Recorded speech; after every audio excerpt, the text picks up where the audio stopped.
Sometimes I'd like to be alone in my own mind. I feel at home within these walls. I fear my own absence of association.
Hello everybody and welcome along to meeting number 7 of Season 8 of the World GT Championship. What an event we have got for you today. 3 20-minute sprint races coming up to you. The qualifying is just going on at the moment, but we're here at Twin Ring Motegi in Japan. And as we'll look at the track layout, we're not using the oval, but we're using the full Grand Prix layout. Rather toasty out there at the moment, but that will cool down throughout the 3 races here today as we head on in towards sunset. My name is Paul Smith, alongside me is Chaz Draker in the commentary booth, and it's time to say hello to Chaz because Chaz, it's been a week off. How do you feel the second half of the championship is going to go now? Well, I think if the first half is anything to go by, Paul, we are in for an absolute treat. Every single race meeting we've come to has been a real joy. Every time you go into a new season, you never know what you're going to get. And before, the World GT Championship has had some troubles with new drivers coming in, standards slipping slightly. Admittedly, you know, I was one of the admins, so I had to deal with it. But this season has been an absolute wonder. There's been so much close racing. Everyone's stepped their level up as well. And of course, we've got this pesky 3 Williams cars at the front that everyone's trying to catch. But in the championship, it's not as straightforward as that, is it? No, absolutely. Well, we'll get to the championship standings in just a moment. First of all, there's the schedule as it is coming into this week. Of course, we've been to Silverstone. We were on the Grand Prix layout there. Sebring for one of the first endurance races. We're at Atlanta, Monza. We then had the abandoned race at Daytona, so we skipped that one. That does not count towards the championship. Nürburgring, where we were last time out there, and here Motegi, followed on by Spa, Imola. So Spa's the next endurance race, so it's only going to be 3 endurance races in the end for this season. Imola, I'm looking forward to myself. Barcelona, with the Circuit de la Sarthe holding the final endurance race of the season before Indianapolis Road rounding out the championship. But Chaz, you mentioned about the championship standings, and it's one Williams esports driver at the front, but these scores might look a little bit different to how you saw them last time because drop scores are now getting into effect.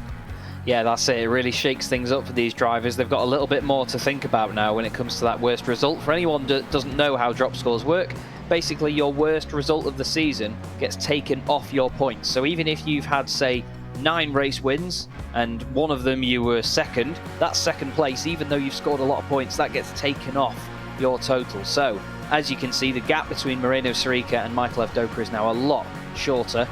And then Alex Arana is a good 32 points back. George McClay up there in 4th, which is good to see. Reigning champion Pete Harrod and Christian Rose tied for 5th place on 457 points. Then we have Harold Stadler, 427, and another tie there, Ross McFarlane and Josh Thompson, and that shows you just how well Ross McFarlane's been doing, because he and Michael Avdoka seem to be two of the only drivers that could really stop Williams so far, and he has dropped way down with that. And sorry, Simon's corrected me, it's the 2 worst races, so even more of a drop if you've been doing well. And speaking of more, Carl Moore in 10th place with 410 points, only 1 point off Josh Thompson and Ross McFarlane. Yeah, that's the pro drivers. I'll have to sack the graphics guy because he didn't put 5th as joint place. Oh wait, that's me. Here is the Pro-Am Championship then. Adam Watson, it's a close run thing is this one so far, just 14 points between him and Mike Horder. Ethan Bass is not that far behind as well, 21 points behind in 3rd place, with Lee, Wood and Janko all pretty close as well. Gray, Bunn, McCaffrey and Jake Blackhall down there in 10th place. I mean, you look at those standings, look at how tight that Pro-Am Championship is. It is incredibly close. Yeah, it always has been as well. Since they started doing 3 categories and 3 classes, it's just been the absolute pinnacle of it. The Pro Championship, you know, that's where the faster drivers are, but it's so difficult for them to judge who is a Pro-Am or who goes up into Pro or down into Am. There's such a great spread of talent, and still, like you say, they're so close together, and it's really good fun to watch as well, because even though we can see in a race who's ahead of who in that class, there's no knowing how the points are going to be at the end of the night. It's completely incomprehensible. And even in the Am as well, I mean, Dean Powell with drop scores in, he's doing a great job there. John Roberts was top of the pile for quite a while, and I'm not a poet. He's 1 point ahead of his teammate Lars van Ryn. Chris Byram is in 4th with Tony Draper on 220 points. He is 10 ahead of Matt Draycott, the better Draycott as he's known. Michael Blake, he's now in a BMW going forward in this championship. He's on 191 points. Then we have Mr. Baker in 8th, not David, for those who know him. But look at that, just 1 point back is Gardner, and then another point back is Crowley. You know, there's no way that any of these drivers are safe from anything yet, Paul. You can't count any of them out, really. And don't forget, as worth pointing out, that Dean Powell is going to be missing from this week, so this will count as one of his drop scores, which is not good for him. Gives John Roberts and the rest of them the opportunity to close up the championship, the teams championships. It's not just about the drivers, it's the teams. And look at how close those top 2 are. Williams Esports and Pure Sims OBP.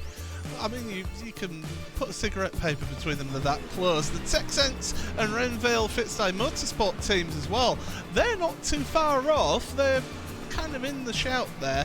And then there's a little bit of a drop off with the Paceworks Esports Cobalt car, the SimSport Racing UK, I'll put my teeth back in, Freeham Racing, Pure Sims Esports and Nomad Sim Racing in your Pro Teams Championships. Pro-Am, well, last time we were joking about how Boosted was the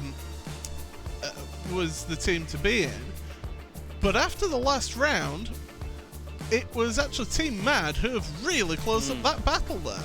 Yeah, they have, and those 3 teams at the top over 1,000 points. msignsuk.com doing a good job in 4th there as well.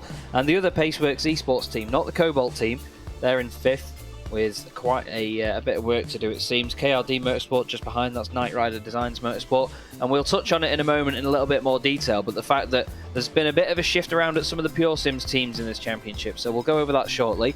Team Lizard Motorsport, they're on 686, just ahead of P1 Racing. Vulcan Sim Racing, only 4 points then ahead of XBR Sim Racing. But once again, it is close all the way up and down, and none of these teams can count themselves nor their competitors out of the running here. And every single lap that you do, you have to have it in your mind who you're racing against, who you need to catch up with, and where you need to be in terms of the championship. Because we've seen a lot of the time in sim racing, you get people that they just go 100% flat out everywhere.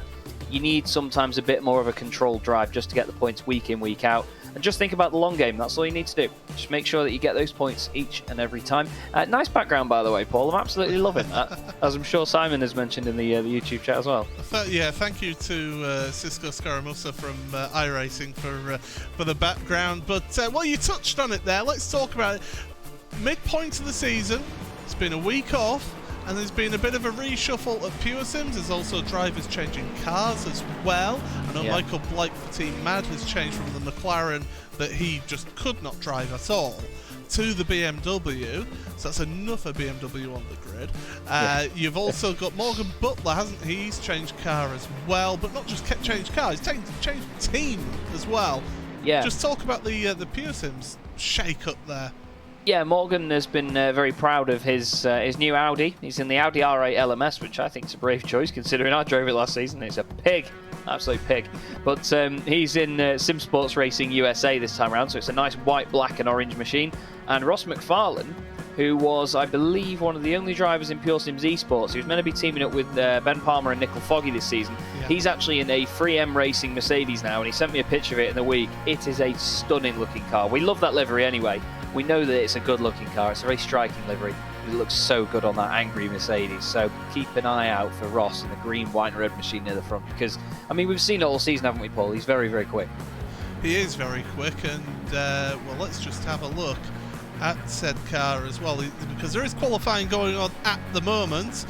We're into the final minute of that for you. The pro drivers are just out there, but it's got plenty of surface space, especially in the front of it, to be able to get a paint design on that car. But yeah, so there's been quite the shuffle there. Any drivers taking a new car loses points towards the championship, which I think Michael Blake, he was always going to take the hit with him just not getting on with the McLaren, so that doesn't surprise me. But Morgan Butler taking the Audi, that does surprise me. Yeah, I think he's just not quite been getting on with the Ferrari, and I know a couple of drivers that haven't. It's a lot quicker than it was last season. We only had, I think, 2 drivers in the field driving it last time round, and a couple of them really got on with it, and apparently it's had a bit of help as well. But the Mercedes especially, I mean, we had no Mercedes in the championship at the start of the season, which we really didn't expect. It's usually the all-rounder car to go to, no matter where you are in iRacing. But it was, well, unless you're in NASCAR. But it's just one of those machines that always gets the job done. And for the first time in a long time, I think ever, since I've been on iRacing and the Mercedes has been around, there was nobody driving it. And it was a big surprise. But it's had a lot of help recently. But someone that has stayed with the Ferrari we're looking at now, Michael Evdoka. And again, he just manages, no matter what, Paul. I've seen him in a lot of cars, Michael Evdoka, and he just always seems to be able to pedal them around really quickly. He certainly does. Another one is Lewis Bibby, who's in that Texans Fitstyle Motorsports car as well. He's out there just getting his final lap of qualifying in the books. And, well, one track that I think the Mercedes will potentially be really dominant at will be Circuit de la Sarre, the last endurance race of the season, because that Mercedes has a really, really good top end to it. It was much faster. We saw at Daytona before we ended up having the problems that we had, just how much quicker it was than the BMWs, especially because those BMWs, they were hitting their rev limiter at about 264 kilometers an hour. Yeah, it's going to be interesting to see how the guys set the cars up for that, because as you well know, Paul, with the Circuit de la Sarre's long straights, you want a lot of straight line speed, you want to run really low wing. When you've got corners like the Porsche curves at the end of the lap, you really want that rear end to be planted and stuck down. So you'll see sometimes that people run that extra bit of wing and just think, oh, Ross decides that he wants to make friends with the wall. You'll see that a lot of the guys tend to have a lot of wing on because they count on the slipstream to drag them forward when it comes to the race. They may run a bit of a sketchier setup in qualifying, but then they'll have a race setup where they'll make sure that it's ready for traffic, and if you need to make those extra little corrections midway round somewhere like the Porsche curves, you don't chuck the car away and end your race, because with it being an enduro, you don't get that second chance like you do tonight with 3 heat races. Not heat races, sprint races. Well, there might as well be heat races. Oh, yeah. To say that, but yeah, we've got the 3 20-minute races. In fact, I've even got a graphic that tells you how the format works. So here you go. 12-week race. Well, it's now 11-week championship after the abandoned endurance race, and as you can see, all 8 sprint events. 20-minute races with an inverted grid for races 2 and 3, so make sure you join us for those this evening. But right now we can show you your starting grid then. here in the World GT Championship for Motegi, and it is Josh Thompson. Once again, Williams Esports 1, 2, 3. Josh Thompson, the front of your field with Alex Arana, Morena Sarika and Michael Durka in 4th place, the first of the Ferraris in the Pure Sims OBP car. George McClay, really good qualifying for him, up in 5th place ahead of Ross McFarlane. Harold Stadler and Michael Gray rounding out the top 8. Michael Gray, your top Pro-Am. I'm sorry to butt in a little bit here, Paul, but it looks to me like the cars are on the grid for a standing start, and they don't normally do that. They usually have rolling starts. Do you think the session might have been set up incorrectly? Yes, I am thinking that right now. We'll quickly go through this. Then, so Bibby, Nella, Harrod, Bass, Wood, Lee, Newman, Watson, Janko, Morgan Butler and Christian Rose, Tony Draper, Byram, Simon Field and Michael Blake, Tom Jacobs, Steve McCaffrey, Ben Gregory, Adam Hedgecock, Horder, Woodhouse, Whitehouse, Steve Burke, Roberts, Draker, Crowther, Baker, Cameron Dance, Madam McNally and Simon Underhill is your grid. Looks like there are some of the drivers that have mentioned it in their Discord channel at the moment. I'm just keeping an eye on that. Just saying, why is it a standing start? What's going on? You'd hope that potentially they could just put an announcement in the chat to drivers and just say, look, just do a warm-up lap for the sake of it. You know, just do a rolling lap and everyone behave themselves. But you know yourself, Paul, it's not that easy to get these lot to behave like that, is it? Well, here we go then. They're all revving up. They're all going for a start. Green flag in the air. Away we go, and it is a go for this one. The BMW's at the front, get away. Look at Ross McFarlane with the grunt off the line into turn number 1 now. Through they go, turn 2, the second apex corner. Will they all make it through there? Will we have any incidents? We've got a spinner at the back. It's one of the McLarens, and it's a Team Mad car of Matt Woodhouse. He's in the background. He's spun around. He'll be trying to get back up underway, but we're staying green for the time being. Heading down towards turn number 5. And we've got more spinners in the background. Oh, and that's Draper. Oh, and it's his teammate out of all people. Whitehouse has just used him as a ramp. And there's one of the, is that? Pure Sims cars. Yeah. Christian Rose. Shifty's had such a good season as well, Shifty being his nickname. But one of the Renvale Fitstein Motorsports cars. We've got more. Adam is McNally. That Draycott as well, and I think is that we've Cam got Dance. another car off as well. We've got Jake Blackall in the wall. He's become best friends with all the walls out here at various venues in this championship, but we're still staying green with green flag racing into the hairpin and back down. If there is a track blockage, we do have an instructions to throw the caution flag here. But Alex Arana to the front of your field because Josh Thompson down to second. Yeah, Arana taking the lead then. Josh now under pressure from Sarika and down the inside of Doka, deep on the brakes. Oh, that's his stablemate. Ross McFarlane gets held up there and down the inside, trying to go through as well as the TechSense Fitstein Motorsport car of George McClay. Now, George is 4th in the championship, doing a good job. There's plenty of smoke. Oh, and that's Arana around in front of the field, Paul. That was your race leader. He's around. He's in the gravel. He's trying to get back up and running again. Watch your rejoin there, Alex. Oh, he's trying to muscle his way on. Oh, no. I think he got a little bit loose on the grass. The Boosted car isn't happy about that either, but they are still going. We'll try and get a replay of that one for you. Oh, Don't do it. I know it's tempting. Well, that's the end of it. We caught the end of it there. Let's try and get it just a little bit further back. So here's Alex Arana. And this is just all on his own. It's cold tyres. Look, there it goes around. Josh Thompson and Sarika had to anchor onto the brakes.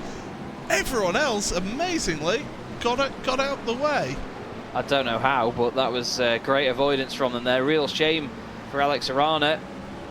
He's managed to make a bit of a mess there. And yeah, the rejoin was far from desirable.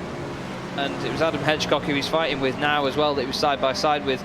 He made a little bit of contact with Simon Field in the other boosted McLaren. He's now going around the outside of Hedgecock, down the inside. They've got Matt Draycott just behind, and yeah, there's Daniel Lee. Dust and other bits kicking about. Daniel Lee recovering then in the Ferrari. Doesn't seem like he's had too much of an issue, maybe just run wide over the gravel. But it was Niall Crowther earlier in the incident in the Team Lizard Motorsport Ferrari. I just automatically assumed it was my brother because we know what he's like. But it's Josh Thompson then leading the way from Moreno Sorica, Avdoka and McFarlane. Who else would it be trying to chase them down? The Ferrari and the Mercedes chasing the two BMWs. A little bit wide there for Moreno Sorica. And this final corner, Paul, that double apex left as it becomes, that quick kink into the chicane, it's so hard to get right, especially if you've got a rearward brake bias.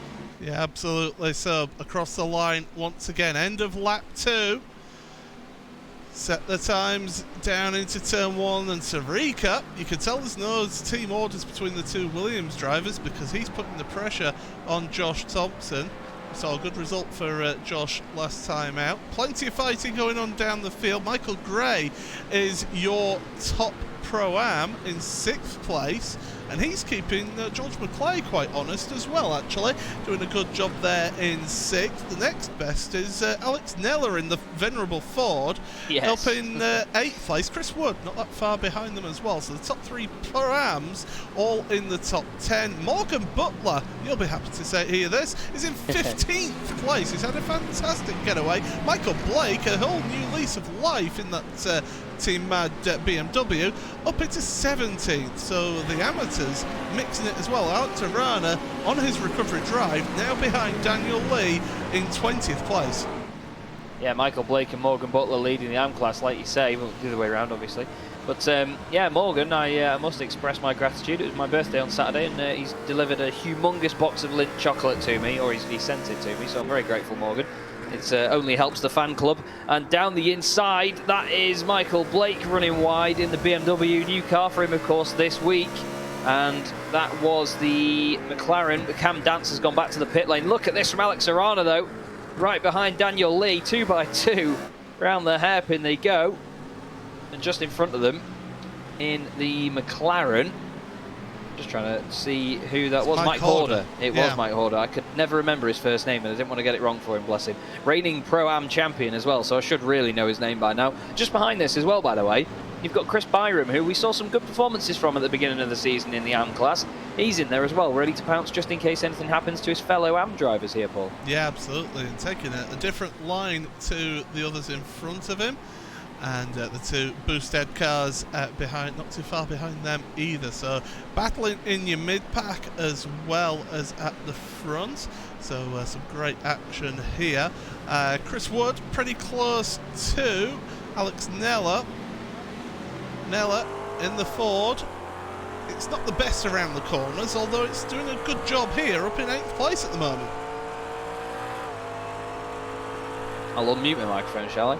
I was going to say, Alex has been sort of proving to us that Ford can still be competitive. We saw, obviously, Dennis Melcher has run it a lot in the World GT Championship.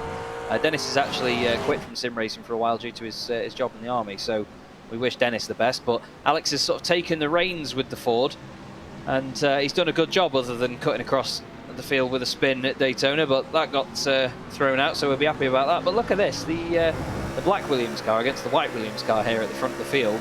Really having a good scrap, and like I said earlier, Paul, there's not really any sort of team orders with these guys. They just sort of said they get told to just go and race, essentially, and we saw that in the last part of the endurance race at Sebring earlier in the season.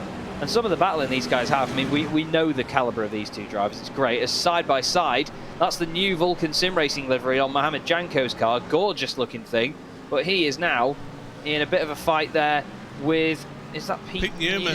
Yeah, it is Pete Newman, yeah. He just made his way past it, Pete, so up to 13th for Pete there, up ahead of Janko. Morgan Butler right behind as well, so you've seen a couple of new liveries on the cars. Well, it's new to Morgan anyway. I was going to say, I forgot that Pete had changed as well, actually. He was in the Knight Rider Designs car with Morgan in the Ferrari, so Pete's actually changed as Morgan runs a bit wide there, so too does Ben Gregory. But Pete then taking on the Pure Sims Ferrari, I believe it's Pure Sims OBP, but Arana then gets past Gregory. Daniel Lee tries to do the same. Mike Horder's done that also. Just shows you how much momentum you can lose down the straights here at Motegi. But a lot of these drivers, we were discussing it earlier on, Paul, it's a difficult track to string a lap together on, but I really enjoy this place. I think it's a really, really good fun circuit because it's got a bit of everything, hasn't it? you get some great battling like this between John Roberts and Tom Jacobs as well, down towards turn number 3. You've also got Tony Draper. Simon Underhill is just behind them, and that is the 22 of Draper trying to go down the inside of the battle-worn Tom Jacobs car in the Renville Fitztide Motorsports car. So down, possibly going to lose that position. The side-by-side. And Draper looking to get the cut back here. He could do it, but no, didn't quite get the run out of the corner. And that's the thing with this track. Even if you make the move down the inside, you can, if you do it right, get the cut back. Yeah, you can. There's a lot of corners that flow from one to another. The two of them were actually involved in that incident at the very start of the race. Tom Jacobs obviously carrying the battle scars, as you said, Paul, with the lack of bonnet. But obviously that may make it lighter, but not very aerodynamic because the air won't flow very well over that. That's Simon Underhill just behind as well, trying to make his way up the order. He's 29th at the moment. Jacobs gets a run on Roberts. Later on the brakes as well, down the inside. Tony Draper's in there as well. There's a Miley Cyrus song about that, I think. Side by side on the exit of the hairpin they go. John Roberts looks like he might lose this spot as well, and he needs to be careful now about Simon Underhill behind in the Audi. Side by side down the hill. It's very difficult to get this braking zone right because it is so steep downhill. Tom Jacobs gets it stopped nicely. Draper down the inside. Roberts loses that spot, but Underhill there being a little bit patient behind and a little bit of lawn mowing as well to go with it. Great spec map on that Ferrari as well, by the way, with the metallic green. Looks awesome in the sunlight. But nice little exchange there between those cars, but it looks like Jacobs and Draper, be careful how you say that, are making their way together, forward together, and Underhill's now trying to make the move as well, Paul. Yes, this is all battling over. 27th, 28th, now 29th for John Roberts. So change of position there for Simon Underhill. Moving forward, Adam Watson is at the back of a little train of cars. You've got Pete Harrod, Chris Wood, Harold Stadler and Alex Neller at the front of them. So in fact Wood has lost a position to Stadler in all of this. So change of position there into 8th place for Stadler, and Wood down a position well. But Adam Watson is doing a good job in the Pro-Am Championship, had a couple of really good runs. He was a little bit upset with how they the admins decided to work out the Daytona event by voiding it, because he was up in 2nd place at one point. Yeah, it was heartbreaking really for him. I mean, he's a top lad as well as Adam, but it's just look at the draw. It's one of those things, you know, the whole race wasn't going to just be dependent on whether he was doing well or not. There were a lot of drivers in the field that were having a fantastic evening, and unfortunately they didn't get the result that they were holding at the time because of the events that unfolded there. But he's holding on at the moment behind reigning champion Pete Harrod. Chris Wood just ahead of him. The two of them very good friends as well. They both live very close to me. We had, it's a long time since I've seen Chris, but Pete appears regularly as, Adam Watson does a bit of grass tracking regularly by the look of it. And don't forget behind them, Paul, I've not done any fish puns in a while, but Ethan Bass there in the Audi in 12th. Again, he's having a really strong season for Renville Fitztime Motorsport. He's not a regular driver for them, but they've got him in this season. But someone else that is a regular driver and having a bit of a tough time is Harold Stadler, just ahead of Chris Wood here. Yeah, absolutely on the nose then of the McLaren of Chris Wood. And in close he gets to the back of Stadler. This is all about carrying the speed out the corner. A little bit of a twitch for the McLaren on the corner exit. And get ready to mark this one off of your RaceSpot TV bingo cards here. But you've got to take into account as well with this track that the lower grip factor of this Japanese tarmac, it is simulated here at this track as well as Suzuka. Yeah, that's one of the things that really does hinder a lot of these drivers. You've got to be so patient for the car to get turned in and keep that mid-corner grip. There's a lot of long corners here at Motegi, the two of which that they've just been through there, and hairpins like this where you're trying to get the car pitched in on the brakes and then get a good run on the exit. You can easily slip up the rears, and there's another hairpin coming up to them now. And I think that's what we saw earlier on in the race with Alex Arana, that double apex left-hander as you get onto the brakes into the final chicane. It's so hard to get right, especially if you run a rearward brake bias like a lot of these drivers do. It's just because of the tarmac and the nature of it. I mean, it's so hard to get it right. We're on board here with Daniel Lee. First gear out the hairpin to make sure that he uses all of that torque and gets all of the run. That's Mike Horder just in front of him there in the McLaren going each and every way, but he's got a car directly in front of him as well. That is Ben Gregory in the BMW Z4. Onto the brakes they go, into the right-hander. And here is that double apex left that I mentioned. You've got a kink on the left, and then you want to be getting the car slowed down for the chicane. Horder looked a little bit out of shape on the way in, but it's actually helped the nose pitch in. Daniel Lee gets a nice smooth run on the exit, and he's going to slipstream him now down the straight towards turns 1 and 2. Again, another double apex corner, so you can often go down the inside, get the job done, and then run wide on the exit. Maybe get a cutback. Horder, he went a bit wide on the way in, closed the gap off to Daniel Lee there, and that was almost an incident, but well held by Horder. Well, that's it. Horder actually got the better run out of the second apex there, because he took that wider entry into the corner, was able to cut back. Oh, Daniel Lee's off again. This is the second time this race that he's been off, and he's into the gravel. That's such a shame for Daniel Lee. He's been doing a great job. I mean, we saw last time out at the Nürburgring, he did an incredible job in race 3. He was put near the front of the grid by the reverse grid, and then managed to stay right up there throughout the whole thing, which we don't often see from the AM drivers and the Pro-Am drivers. So here he is. Sorry, it was Dean Powell. I got a bit mixed up there with the pair of them. But yeah, look, he's just late on the brakes and he has to get out of it. He doesn't want to hit Horder, and it's good of him to do that. You know, some drivers would still just stay in a straight line, stamp on the brakes, and just still have some sort of belief that they'll get the car stopped. But you know, Daniel there thought, I'm not ruining Mike's race, it's my own mistake, and in that split second he made the decision to chuck the car off the circuit instead. And that, you know, while it's not, well, there's a McLaren doing the same for him, Simon Field just coming back on, but you've got to sort of respect the decision to do that and the quick thinking, really, haven't you? Because it's not always the easiest to do, because in motorsport you have to think about yours truly first, don't you? But the thing is, if you end up damaging your car with an instant like that, you're going to be affected with top speed and also aerodynamics as well. Plus of the fact as well that you're more than likely going to pick up a penalty. But Simon Field, the recovering Simon Field after his excursion into the gravel trap, having various tours of gravel traps around the world of motorsport is Simon, but managing to get out of that one here at Motegi, running wide. Can they keep it side by side? Oh. Look at the speed that he's able to carry into that corner, but he's holding everyone up on the exit. This is Daniel Lee's opportunity, but if he's not careful, Steve Burke, Tom Jacobs, and also Tony Draper and Simon Underhill are there to pounce down the inside. Well, around the outside goes Steve Burke. That's a bit ambitious. Yeah, Steve, real life racing driver in the Brit Car Series, previous champion as well in 2016, but he's just trying every trick in the book, maybe get a wide entrance and then a late apex. Tom Jacobs has gone deep on the brakes, though. I was just about to say about the fact that the three of us used to run in Ferrari GT3s together. All ex-teammates. Oh, there's contact. Tom just ran a bit wide there into Steve, and then the two wheels hooked together, and just as it picked the rear up off the ground, Tom spun around there. And Steve, you know, he tried to give him all the room in the world, but Tom just understeered a little bit wide into him, and that's the second time Tom's come to strife in that corner of this race, so he's not going to be happy with that. Here is a replay. You can see, though, Tom was just very late on the brakes, manages to stay down the inside. Steve, good awareness, he goes wide. Tom then gets to the apex, and the thing is, it's a late apex in that corner, and there you go, the contact midway round just pitches the car sideways. Lucky not to get collected by anybody else, but close racing at the end of the day, isn't it, Paul? It's not the easiest to pull that off. We're going to stick on the replay here because Adam Hedgecock has had a little bit of an incident, I think on his own, but we're just going to pick it up because I did notice him on my timing screen. By the way, live timing is available, racespot.tv/timing2, if you want to keep up to date with everything going on. I know we're predominantly showing actually the middle of the field here in this race, but look at that, into that hairpin, so easily done in that McLaren, getting it slowed down for the slow speed corners.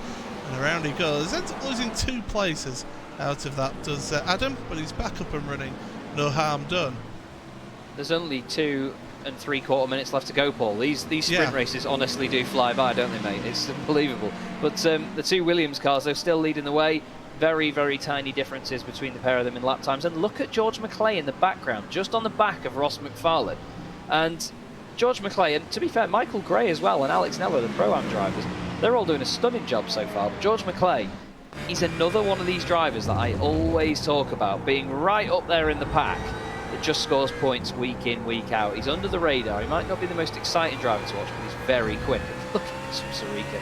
Sideways through pretty much every corner at the moment, just managing the slide with a little bit of opposite lock. And that's the thing, you know, you can get a car that's loose, and they say loose is fast, but it's how you manage it as well and keep the momentum, even though the car can be sideways. But it's the 2 BMWs, then a Ferrari, then a Mercedes and another Ferrari. and we get back to 7th place before we have another, well, sorry, we have the Ford of Alex Nella, Michael Gray and the other BMW who's at the top of your shot now, just separating them. But these lead pair, though, they may be in the same team here, Paul, but this is close, feisty stuff from the pair of them, and you've got to think Sarika might give it a go in these final laps. Well, we're going to start the final lap of the race here. 1.5 minutes remaining in this one, so time is running out for Marina Sarika, and Josh Thompson will want to carry on the form that he took out of the Nürburgring last time out. He's not had the best of seasons, internet problem, and also got involved in a big crash with Josh earlier in the championship. But here he is at the front of the field. Sarika, he's had his incidents as well. He's flashing the headlights. He wants by here, but Josh, he's not going to just move over here.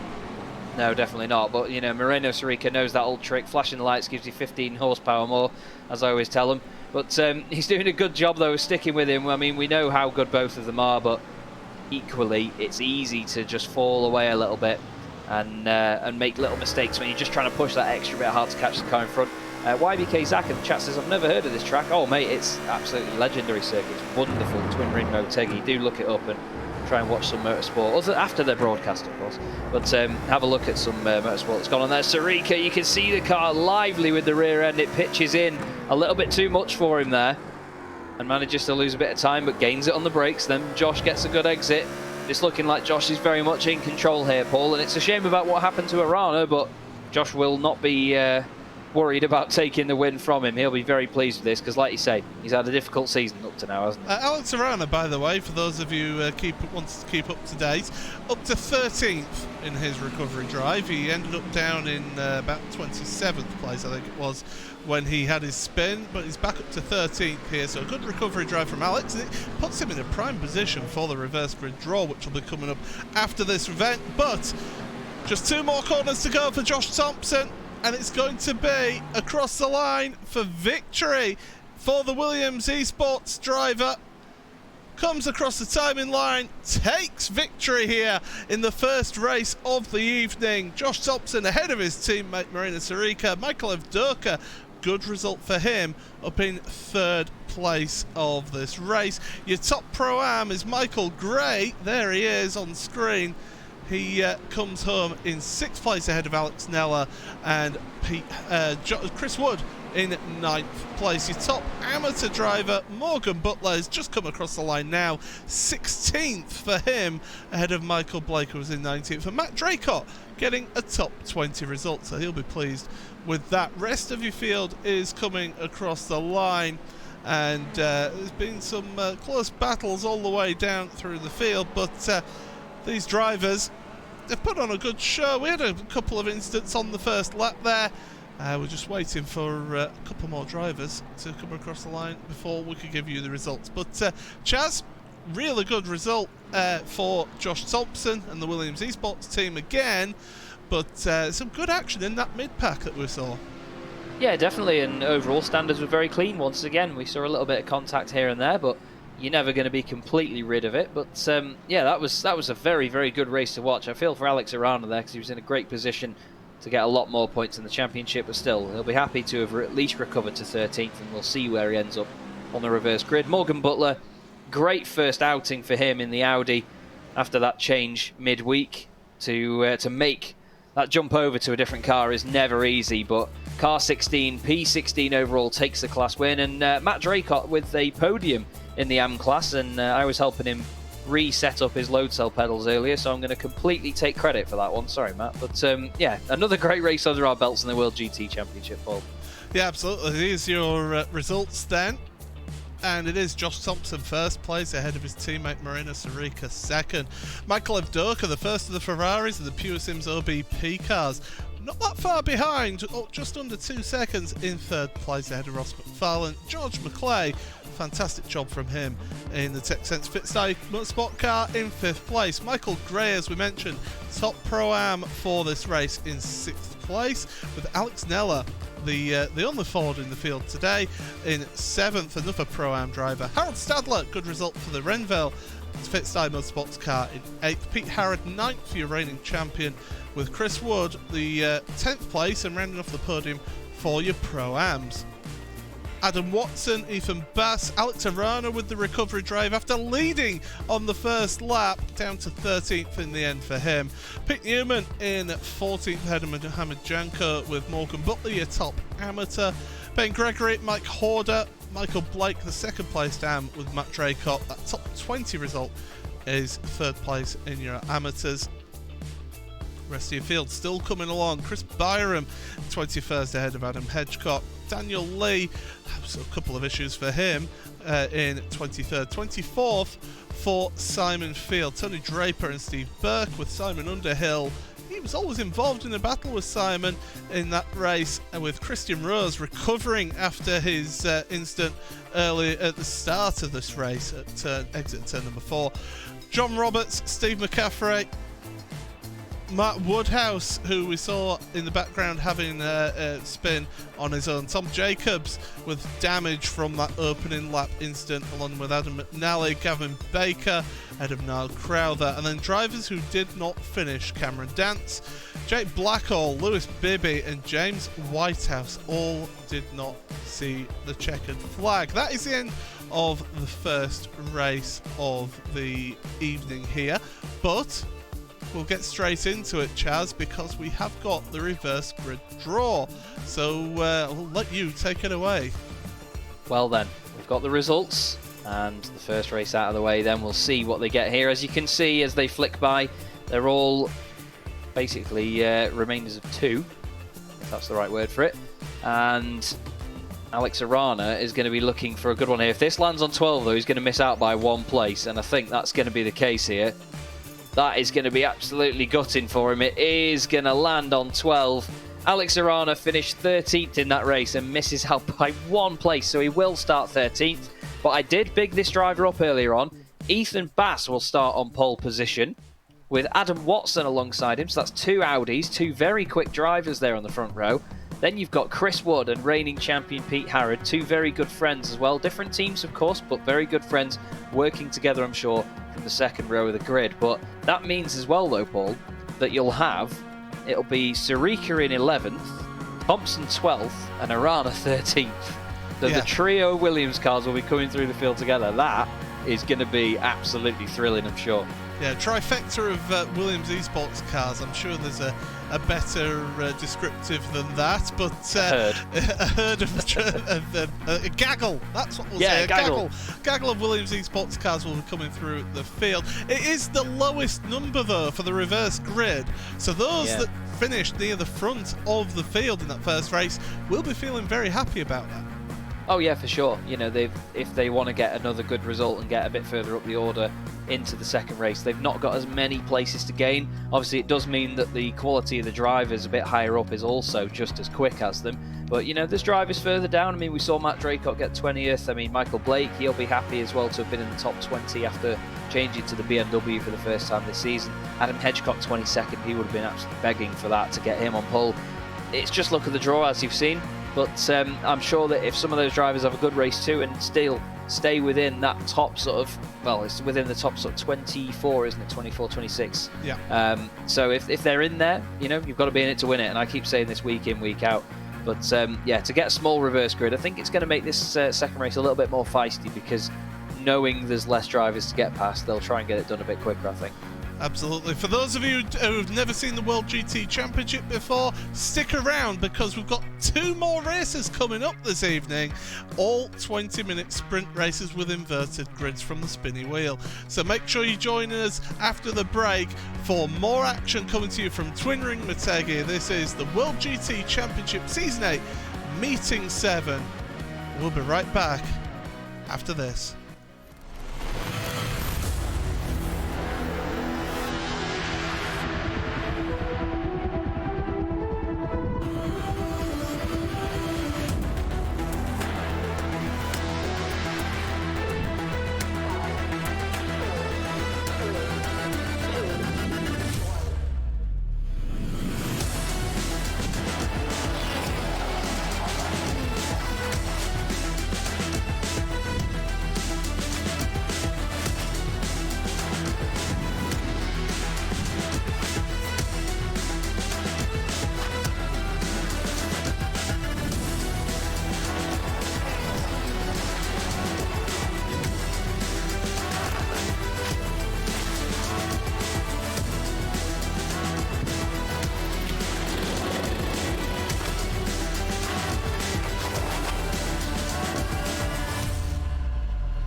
the most realistic online racing sim ever made. This is iRacing. Detailed laser scan tracks, fully dynamic real world cars, and over 50 series to choose from. 6 online world championships offering over $400,000 in annual prizes. This is the original esport racing game. This is iRacing.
Carolina, where the field is rolling out for the start of today's 400-lap race on this .625-mile racetrack. Here's the starting lineup. On the pole from Dawsonville, Georgia, in the number 9 Coors Ford qualifying and Winston Cup race from North Wilkesboro is underway. Everybody nicely through turns number 1 and 2 as Bill Elliott has the lead and Dale Earnhardt has jumped into second position, followed by Benny Parsons and Bobby Allison.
Sometimes I'd like to be alone in my own mind. I feel at home within these walls. I fear my own absence of association.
We're back. Race number 2 is going to be getting underway very shortly indeed. We've been assured by the admins that it is a rolling start for us here in this second one, but it is myself and Chaz Draycott in the commentary booth once again. And well, after race 1, which had a couple of lap 1 incidents, and once it settled down, was actually quite a clean race. But the second race now, reverse grid. And by the way, look at that track temperature change now. It's 27 degrees compared to in the 40s in the last race. So considerable track temperature change. And Chaz, we won't be bringing you up on the screen straight away. I saw you preparing. You know, cold tyres will be a big thing at the start of this race. Yeah, definitely. I mean, the Japanese tarmac, as we said in race 1, it's already infamously slippy, and especially when it's hot as well. There is no grip whatsoever, absolutely no grip. So here it'll be a bit of a different kettle of fish for them, because while the track is cooler and there is a lot more grip just from the surface in comparison to race 1, they're going to have to take a little bit more time to heat those tyres up and get used to it. So we may see a few mistakes on the first lap or so, but there is your grid then, with 3 Pro-Ams at the very front. Yeah, absolutely. Ethan Bass then at the front with Adam Watson second, Chris Wood and Pete Harrod rounding out row number 2. Row 3 is Harold Statler with Alex Naylor in the Ford. Michael Gray and George McClay round out row number 4. Row 5, 3M Racing's Ross McFarlane ahead of Michael Adoka and Pearson's LBP car. And then, as we mentioned at the end of race 1's coverage, Marina Sarica, Josh Thompson and Alex Arana all together on the grid. Pete Newman ahead of Mohamed Janko and Morgan Butler. Ben Gregory, Mike Horder on row number 9, with row 10 rounded off by Michael Blake and Matt Draycott. As the field moves away, with Chris Byram in first, 22nd, Adam Hedgecock, Daniel Lee and Simon Field. We're going to have to fire through this grid. Draper, Burke, Underhill, Rose, with Roberts and McCaffrey in 30th, Woodhouse, Jacobs, McNally, Baker, Crowther, Dance, Blackhall, Bibby and Whitehouse. That is your 39 car grid, and we are set for the start of race number 2 of the evening. When will Ethan Bass go? Usually it's on the exit here, but he's holding it. He's holding the queue. Now he's going to go. It's going to be a green flag in the air for race number 2. Barney, the flagman, waves the green flag, and we are away once again. Down into turn number 1. Bit of a 3-wide situation going on with one of the Williams cars going around the outside. I think that's Josh Thompson making some moves. There's a boosted car off into the grass in the background. Everyone's made it through turn number 1. Now this is the big one here, turns 3 and 4.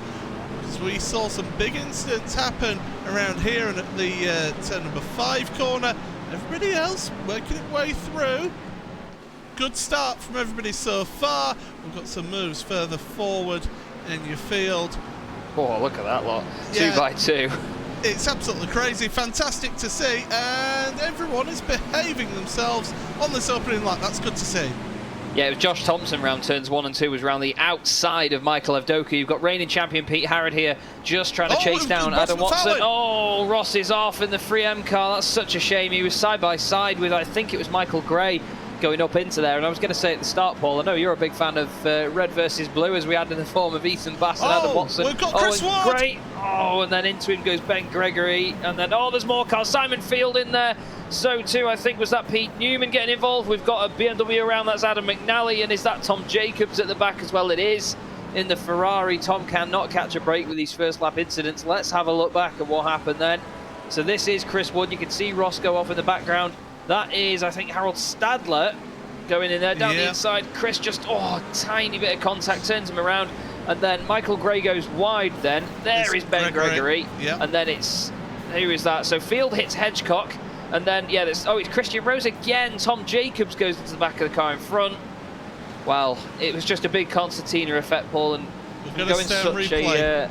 Okay, we're we'll going to stay on replay because Chris Byram, something's happened to Chris Byram here as we're carrying on lap 1. We'll get to live coverage very shortly, but we want to see what's happened to Chris because he's fallen down the order. I don't say he spun it on his own. Well, he's making his way past Michael Blake. Don't say there's contact between the two of them. I think that's Chris coming across potentially. And into the tyres.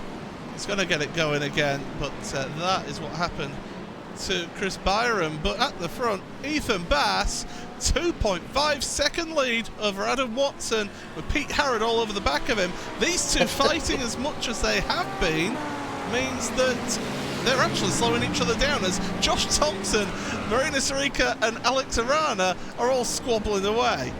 Yeah, they're, like we said in race 1, Paul, team orders out the window there. They're behind that monstrous Ford of Alex Neller, the boosted car. Josh is going to be trying everything to get through. Down the inside, nice and late on the brakes he goes. Look at that shifty stuff there.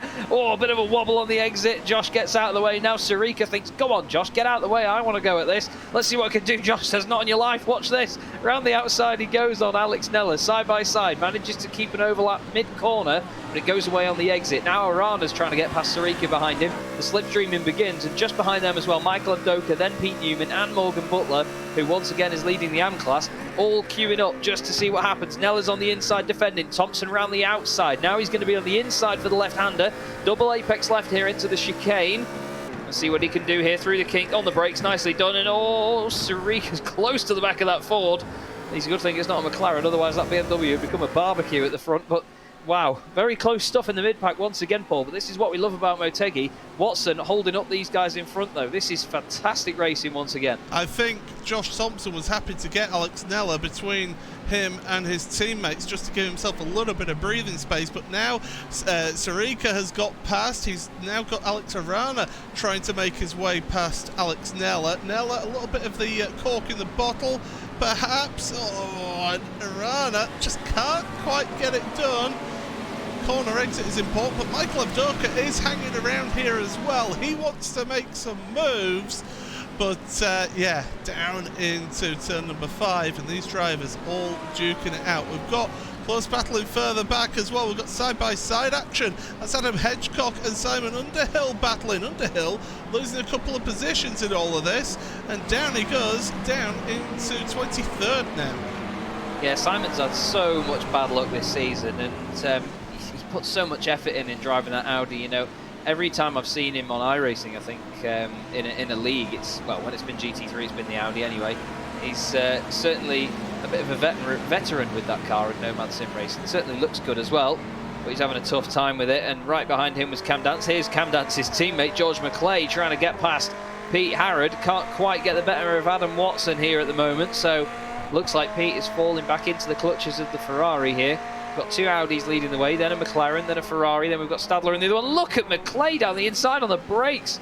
He's doing a bit, mate. That was very late. Harrod now down the inside, and then onto the brakes he goes, keeping the position. But behind as well, Thompson down the inside of Harold Stadler. That was very, very soon to be making that sort of move, but Stadler caught unawares, and now Sarika in there as well. And Josh, you can see, dives out of the main racing line to give Sarika a bit of slipstream. Sarika then down the inside of the Ferrari, doing a good job. Nella's still in there as well with Arana. Behind them of Doka also. So very, very feisty stuff between all these lot. And this is all for positions inside the top 10 here, Paul. So big points on offer between a lot of them.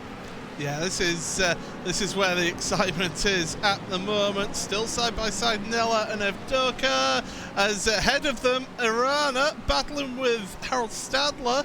Harold Stadler's been falling down the order here, and Nella now trying to get involved in all of this, like braking into turn 5.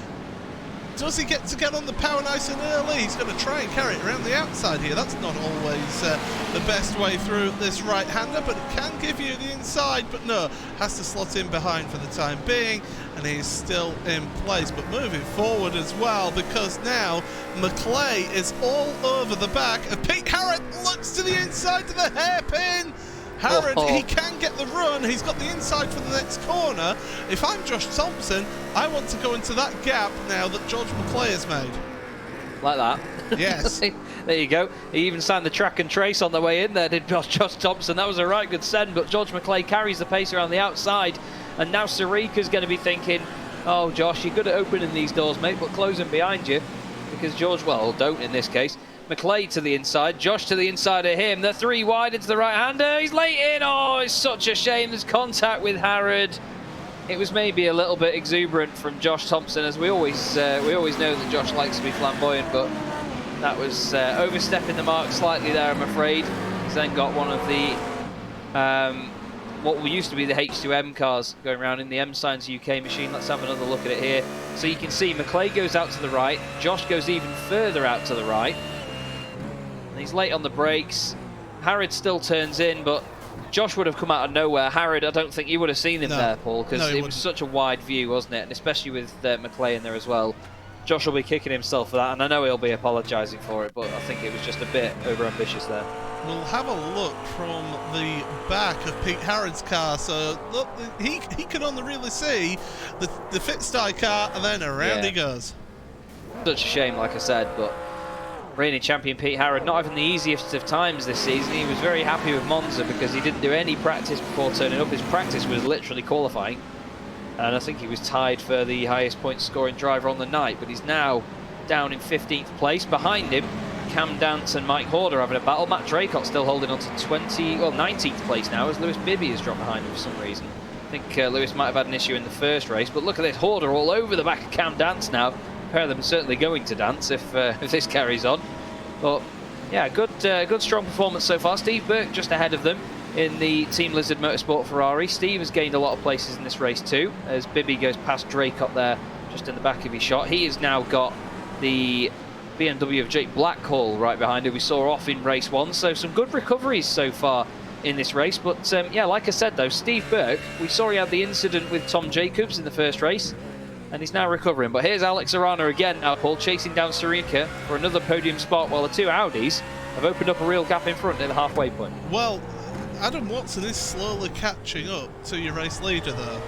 And these two in the BMWs and these Williams cars have been imperious all season.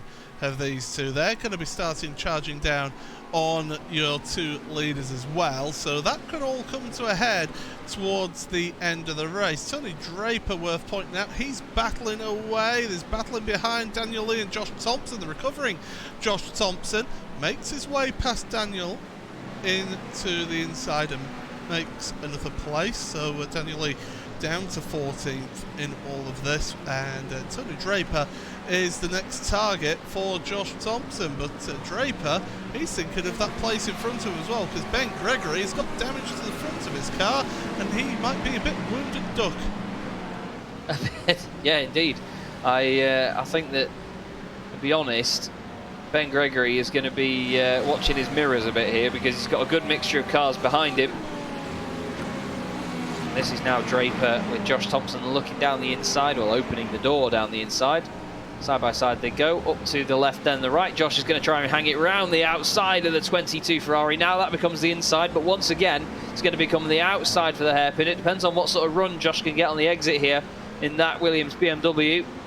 Manages to carry some good mid-corner speed, but that superior line down the inside for Draper really working for him. Josh, though, great traction off the corner, and he might have it done before the braking zone into the hairpin. He does, and down the inside there goes Daniel Lee. Draper closes off the gap a little bit there. Lee has to take to the curb.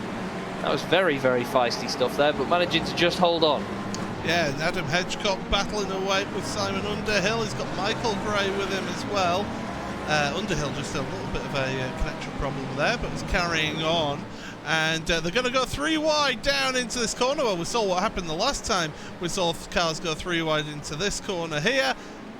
Late braking, you've got to be careful because it is downhill braking, so you have to brake earlier than you would expect to. But Underhill and Hedgecock around the final couple of corners, they stay as they are. Now, I want to bring your attention to your race leaders, because that gap now, it was 2.5 seconds a couple of laps ago.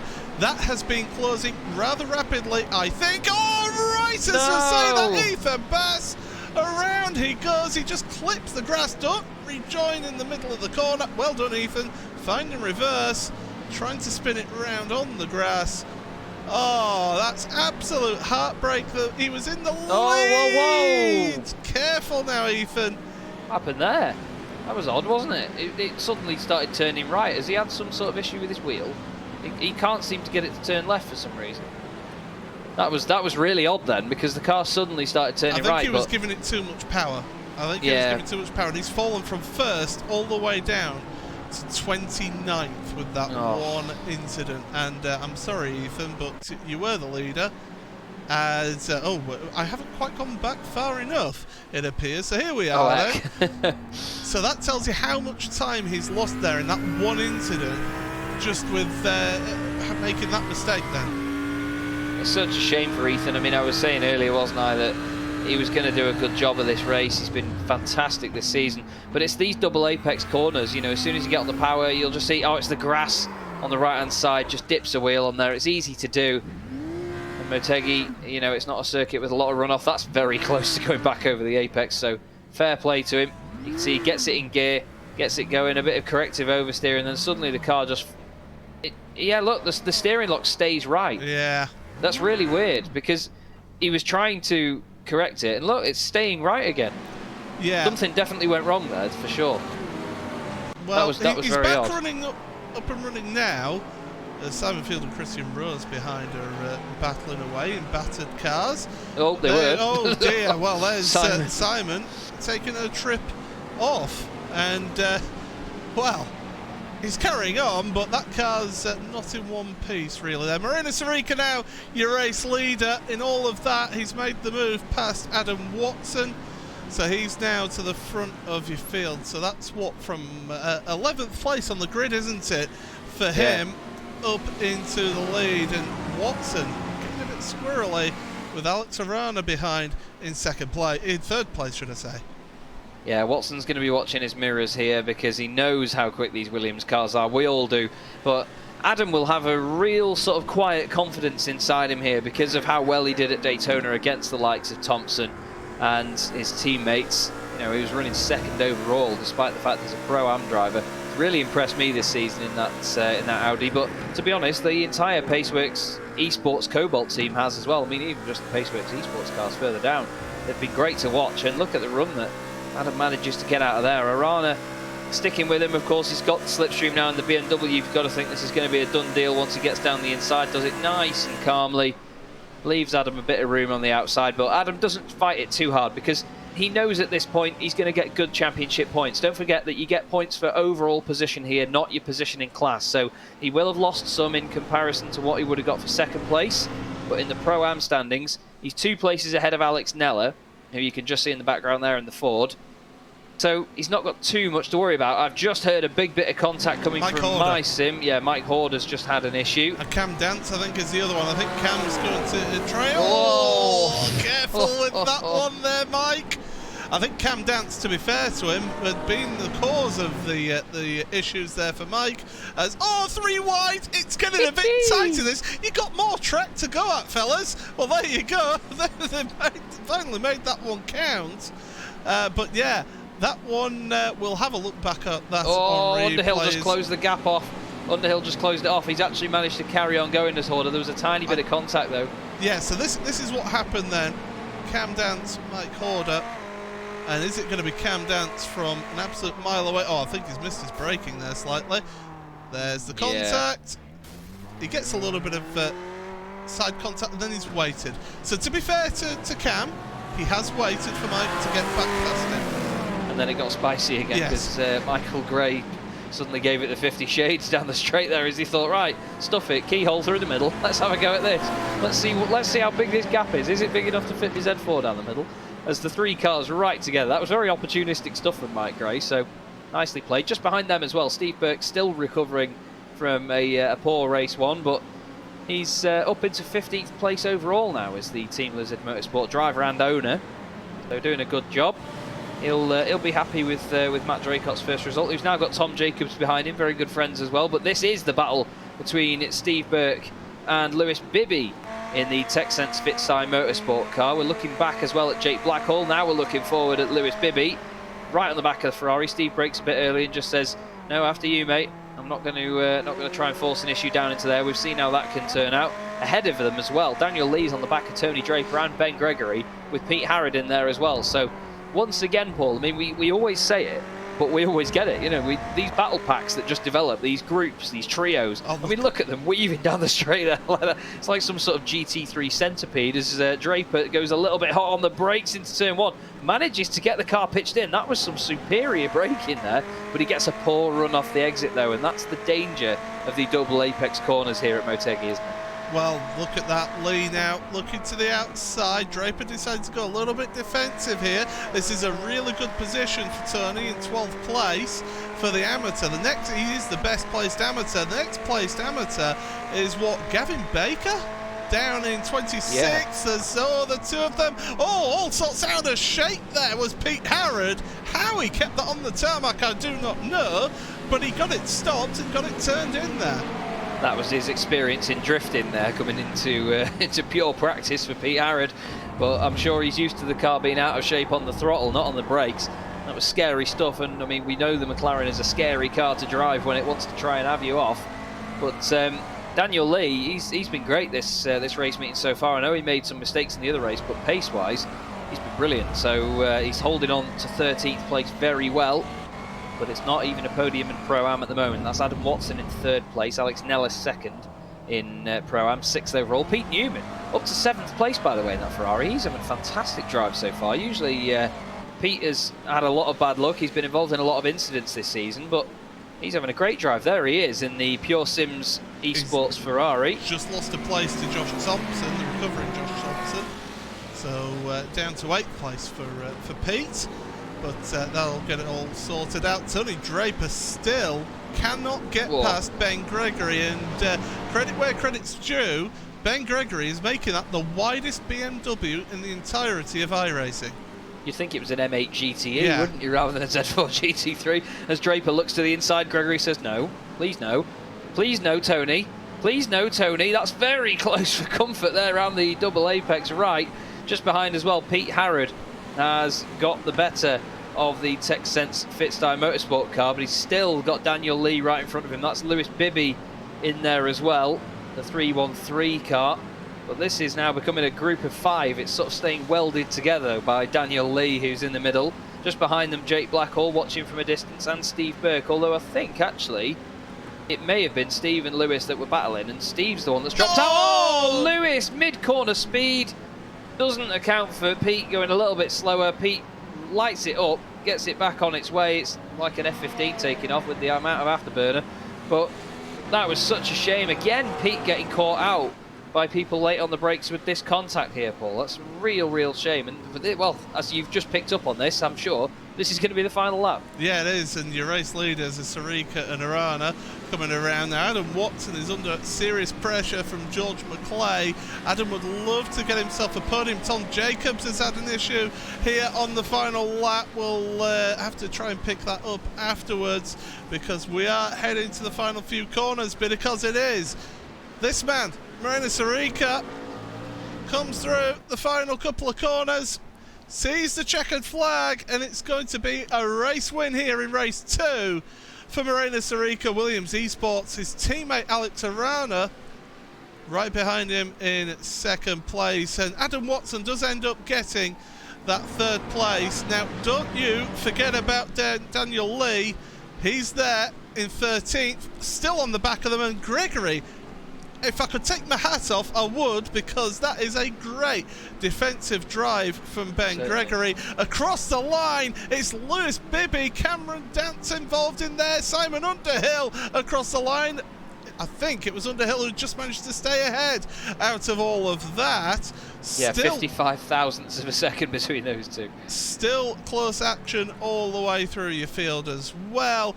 Chris Byron with his slightly out of shape rear wing, and Simon Field behind him.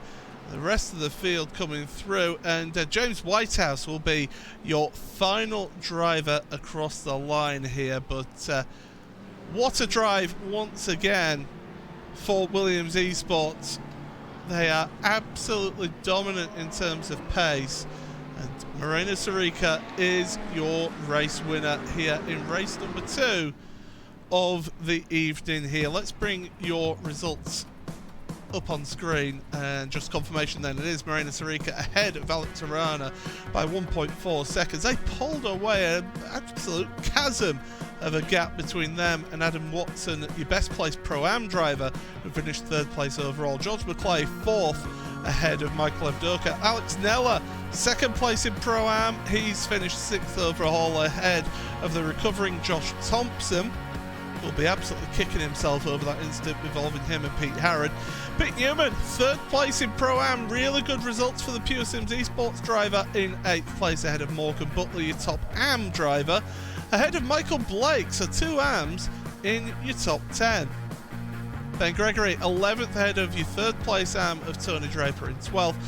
Daniel Lee 13th ahead of Jake Blackhall. Steve Burke, we saw involved in some great battling midway through that race. Michael Gray splitting the gap and getting through. Pete Harrod then fell down to 17th ahead of Simon Underhill. Lewis Bibby only just, as he mentioned, ahead of him, and Cam Dance not that far behind in his fellow teammate's car. Bike order ahead of Ross McFarlane, who had that issue on lap 1, lost it through the S's, ahead of Matt Draker. Stephen McAfee ahead of Gavin Baker. Matt Woodhouse not that far behind in 26th. Ethan Bass, the heartbreak after leading more than half of the race, ends up down in 27th place. Adam Hedgecock 28th ahead of Christian Rose, who again had an absolute nightmare in 29th. 30th for Harold Stadler. He was further up the field. Something happened to Harold in that second race of the evening. Tom Jacobs, who had an issue on the last lap, finished 31st ahead of Chris Byram. Simon Field 33rd ahead of John Roberts. Niall Crowther and James Whitehouse was the last one across the line. Then drivers who did not finish: Adam McNally, 2 races in a row, DNF for him. Chris Wood in the Team Mad McLaren, he'll be gutted about that because he had a really good first race result. And Mohammed Janko as well with the DNF. But once again here, Chaz, we've got the wheel to decide who is going to be on pole position for the final race.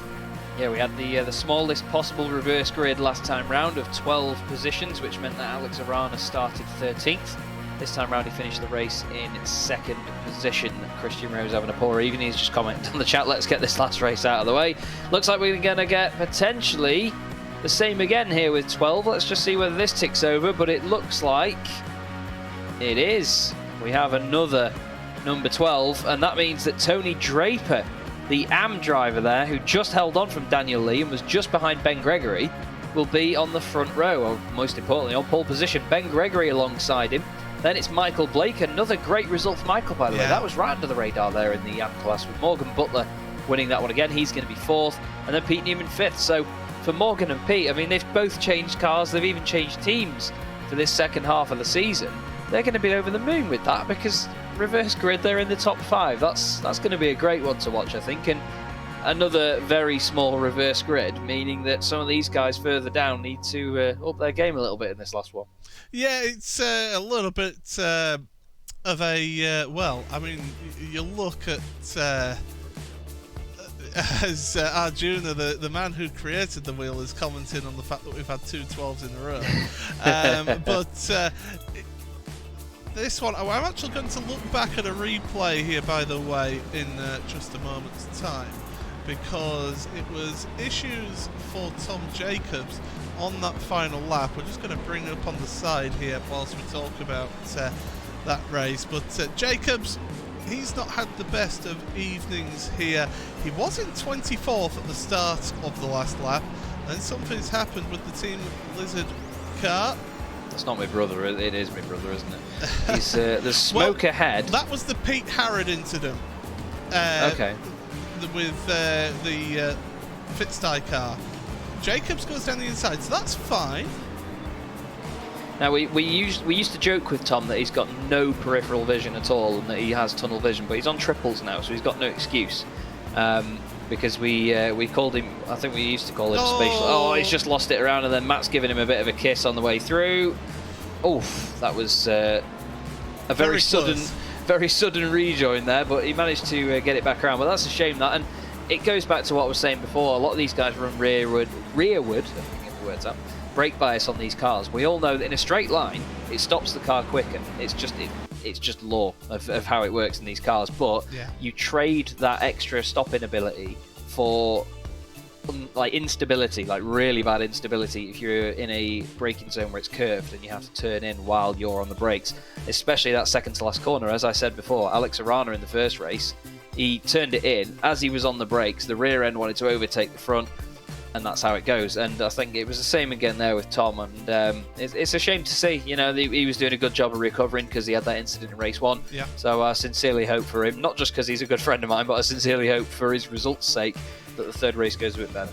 Absolutely. Well, we've got that third race coming up very shortly indeed. So make sure you stick around for that one, because after this break it will be race number 3 of the evening. Another 20-minute sprint race here around Twin Ring Motegi in the World GT Championship. It's Season 8, Meeting 7 at Motegi Motorsports Park. Until after these break, we'll be right back. See you later.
As the sun sets here at Twin Ring Motegi, it is the final race of the evening here in the World GT Championship.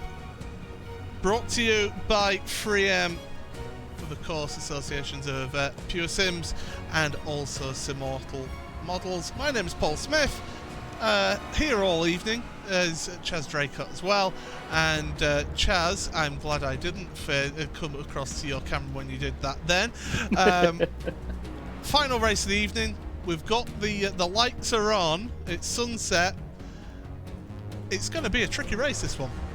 Yeah, it is. And Motegi was one of the only tracks before the day-night cycle on iRacing. It used to be one of the only tracks that you could race around at night, and it was wonderful to see. And I enjoy driving this circuit. It's very challenging. We used to race here a lot in the Kia, in a lot of the BSRTC in the Club Series days. But this is going to be an interesting one for these drivers. It's the land of the rising sun, but at the moment it's the land of the setting sun. We have Tony Draper, pole position then, the AM driver, alongside Ben Gregory, with Michael Blake and Morgan Butler making it 3 AMs in the top 4. Pete Newman is 5th alongside Josh Thompson, with Alex Nellers 4rd in 7th and Michael Avdoka in 8th place. Then you have George McClay and Adam Watson rounding out your top 10. Alex Arana and Moreno Sarica make it a Williams Esports row 6. Then you have Daniel Lee alongside Jake Blackhall, with Steve Burke and Michael Gray on row 8. Followed by Pete Harrod, a reigning champion, with Simon Underhill finally up there in the order a little bit more, maybe with a bit of better luck this time. Lewis Bibby and Cam Dance round out your top 20 for TechSense Fitstyle Motorsport. You then have Mike Horder alongside Ross McFarlane, with Matt Draycott and Steve McCaffrey on row 12. Gavin Baker and Mark Woodhouse are side by side on row 13, with Ethan Bass and Adam Hedgecock on the next row of the grid. 29th and 30th is Christian Rose and Harold Stadler respectively, with Tom Jacobs hoping for a better result here alongside Chris Byram, the AM driver for P1 Racing. Simon Field lines up alongside John Roberts, with Niall Crowther and James Whitehouse on row 18, and Chris Wood and Mohamed Janko are at the back of the field. But we're coming into the final couple of corners then, Paul, to get this third and final race of the night underway. Who do you think we're going to see at the top of this one? I hate to say it because it's a rather easy prediction, but one of the Williams Esports drivers I think will be at the top of your standings. Yeah. Possibly Josh Thompson, but as they go through, we are missing one driver from the grid, by the way. Michael Blake hasn't taken to the grid, which is interesting. But we're getting ready, and already Tony's going. Green flag, he's not waited for it. There it is, the green flag in the air, and we are underway for the final time this evening. Down towards turn number 1. Oh, Ben Gregory's gone. He's disappeared completely, straight away. Yeah, so Gregory's had some issues. And another one having issues, that's at Lewis Bibby. Maybe way off to the right there, just on the throttle out of the corner. I think Gregory wasn't too happy because Tony Draper deviated off his line, because obviously they're meant to be 2x2. Draper had the inside line to the final corner, and he went out very wide and squeezed Gregory out of the way and got a big advantage from it. But at the same time, you're not really meant to do that. Look at these dicing. Oh, in the background, one of the Cobalt cars around, and he's hit Mark Woodhouse, I believe that is. One of the Cobalt Audis. There was another car off as well before that. I think 2 of them made contact as they ran wide. Not quite sure who went off by that far to recover. Michael Blake is in the race. I didn't see, so yeah. Oh, it might have been Christian Rose, you know. Shifty's down the order again. Rose actually started from the pit lane. Michael Blake has started from the pit lane. And McCaffrey. He's ended up in... Michael Blake's ended up in the kitty litter there, so not a good start for him. We've got more drama. This is we've got cars in the middle of the road. Mike Horder is one of those off. He's got out the way very quickly. I will say, hats off to quite a few of these drivers for getting out the way quickly. That's one of the McLarens. That's Matt Woodhouse. He's been involved demonstration. He's been involved in one incident. He's involved again. Alex Arana and Michael Avdoka, they're side by side.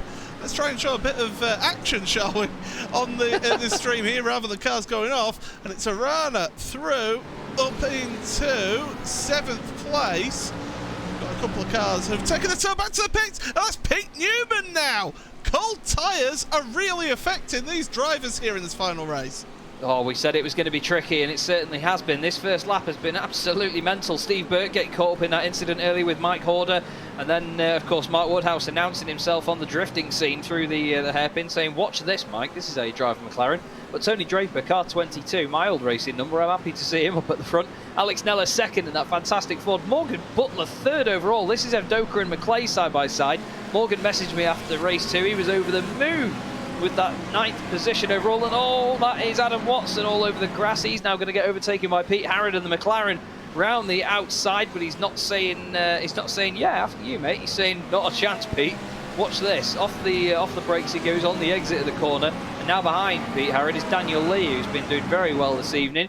But we've got a very mixed match order here. That's Morgan Butler just losing out to Alex Arana, understandably so. He's got Williams Esports cars all around him, a bit wide through the right-hander though. Goes the Sim Sports Racing USA car. Sarika looking down the inside, flying down the inside. And now Michael Evdoka is going to be the next car behind. Morgan won't make it difficult for him though, because he, of course, is one of his stablemates in the entire Pure Sims team. And Ben Gregory had a PC crash, by the way, Paul. That's what dropped him out very suddenly out of the race. So it is Tony Draper, an amateur, up at the front of your field.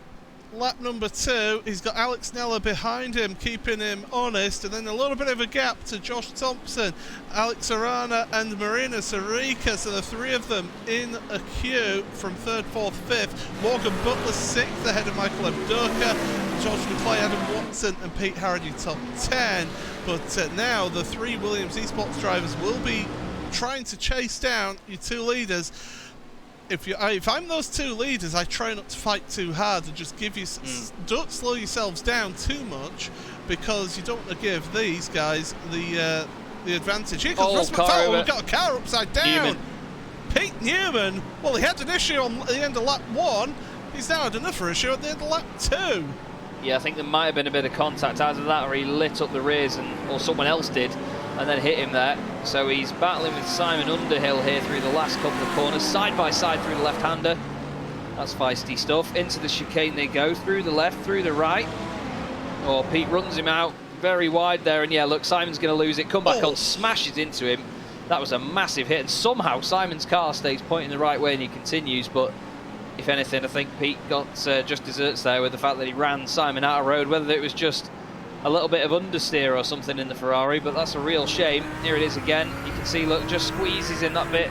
Simon stays on the throttles, try and make the most of it. And unfortunately, well, I say Simon is unlucky. Well, he's lucky there, and so is the rest of the field that he didn't come back across. Tom Jacobs, by the way, is out of this race. I believe he was one of the first drivers to retire as well, so it may have been him that got chucked off early on. I did think it was Steve McCaffrey. It turns out not. Alex Neller here having a go at Tony Draper. The AM driver and the Pro-Am driver in Alex Neller side by side in the Ford. The GT doing a great job again. Alex Neller, of course, won a race at Monza, which went down absolutely brilliantly. We were all loving it.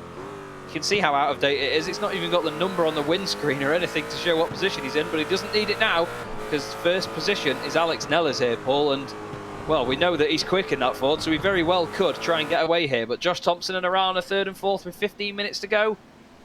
Debatable. I think if he put a number board, if you put a number board on that windscreen, it would severely impair the vision of the driver. Yeah, that's for sure. It's a small it's a pillbox, is what it is. But right now, Josh Thompson all over the back of Tony Draper. Now Draper, he'll want to try and keep as many places as possible. He's going defensive very early here. Thompson, thinking about the look to the inside, decided to back out of it. The car's looking good under the lights, with the brakes glowing away as they head on around. Thompson, you imagine, will make a move into this corner, and Draper getting on the defensive line, holding his line. That's good to see. He's an amateur driver, but he's not phased by the 3 cars behind him. And in fact, Thompson now coming under pressure from one of his teammates. That is going to be Alex Arana. So the Williams Esports driver, and now Thompson forces his way through. Arana follows him. And I think if Draper's not careful, it's going to be 3 in a row. No, it isn't. Sarika has to just hang back for the time being. He's making the move, though, down into the hairpin. I had a bit of a chuckle there, as you heard, with Tony Draper just going up the hill, flashing his lights at Nella, saying, help me, Alex, take me with you. There's 3 angry Williams cars coming after me. Either that, or he was saying to Alex, leg it, mate. You're going to have to get some sort of poke on in that Ford right now. But yeah, the 3 Williams cars again just making their way through. It's far from a surprise at the moment as this championship's been going. Michael Avdoka's up to 6th place, McClay is 7th, then it's Watson 8th, Butler in 9th. He's had a great evening, to be honest, and I know that we joke about the entire fan club idea, but honestly, Morgan's turnaround has been great. The second AM at the moment, sorry, third AM, is Tony Draper's leading that class. It's Matt Draycott in 17th. Gavin Baker is in 20th, so 4 AMs in the top 20. Bit of a moment there from Josh Thompson in the BMW as he got onto the grass, but yeah, this chase is well and truly on now, Paul, and I think that these Williams guys, I mean, we've said it before and I'll say it again, that the gloves are off when it comes to team orders. Oh, there's a McLaren around, that's one of the boosted cars, Adam Hedgecock, number 13, definitely unlucky for him here. I think it may again been a case of some rearward brake bias and that car being a bit of a nightmare. What do you reckon? Well, let's find out, shall we? Oh my goodness, one of his teammates. Was that Simon Field getting it all out of shape down into that corner? And then, well, here we go, Hedgecock. Oh, there he goes, back end around. And, well, I think that's Underhill now. They followed him off there. Yeah, it was just on the change down. You could see it suddenly snap once he was on the brakes. And unfortunately, that double apex left just catching out Adam Hedgecock there. But the battle for the lead still going on here. On board now with Alex Arana, just chasing down his teammate Josh Thompson. You can see him just tap the brakes mid-corner there, just to make sure that front end was still pointed in and the car was still rotating how he wanted it. But Arana, he's just going to be sitting here thinking, how is that Ford going that quickly? Alex Neller doing a great job of that car. He seems very suited to it. And we know as well, don't we, Paul, that with the gear ratios of that car, you can use first gear through a lot of corners, and it really does help the turning of that car with the engine braking that it gets. Tony Draper's down a position, down to 6th place behind Michael Avdoka. George McClay now looking to make a move, but Draper's not giving this one up without a fight. This is good to see from the amateur driver. Oh, a little bit deep, a little bit of rubbing. Draper doesn't like it, flashes the headlights. Now Adam Watson wants a piece of the action as well. He's coming up behind him. So Draper down to 7th, losing 2 more positions this lap. Adam Watson 8th at the moment, trying to put the pressure on. Josh Thompson to the inside of Alex Neller. Neller trying to fight back around the outside, but it's all about the corner exit, not mid-corner, that will get you the job done. But Thompson is going to have to go defensive here, because here comes Neller and Arana behind as well. Contact between the 3 of them. Thompson goes off.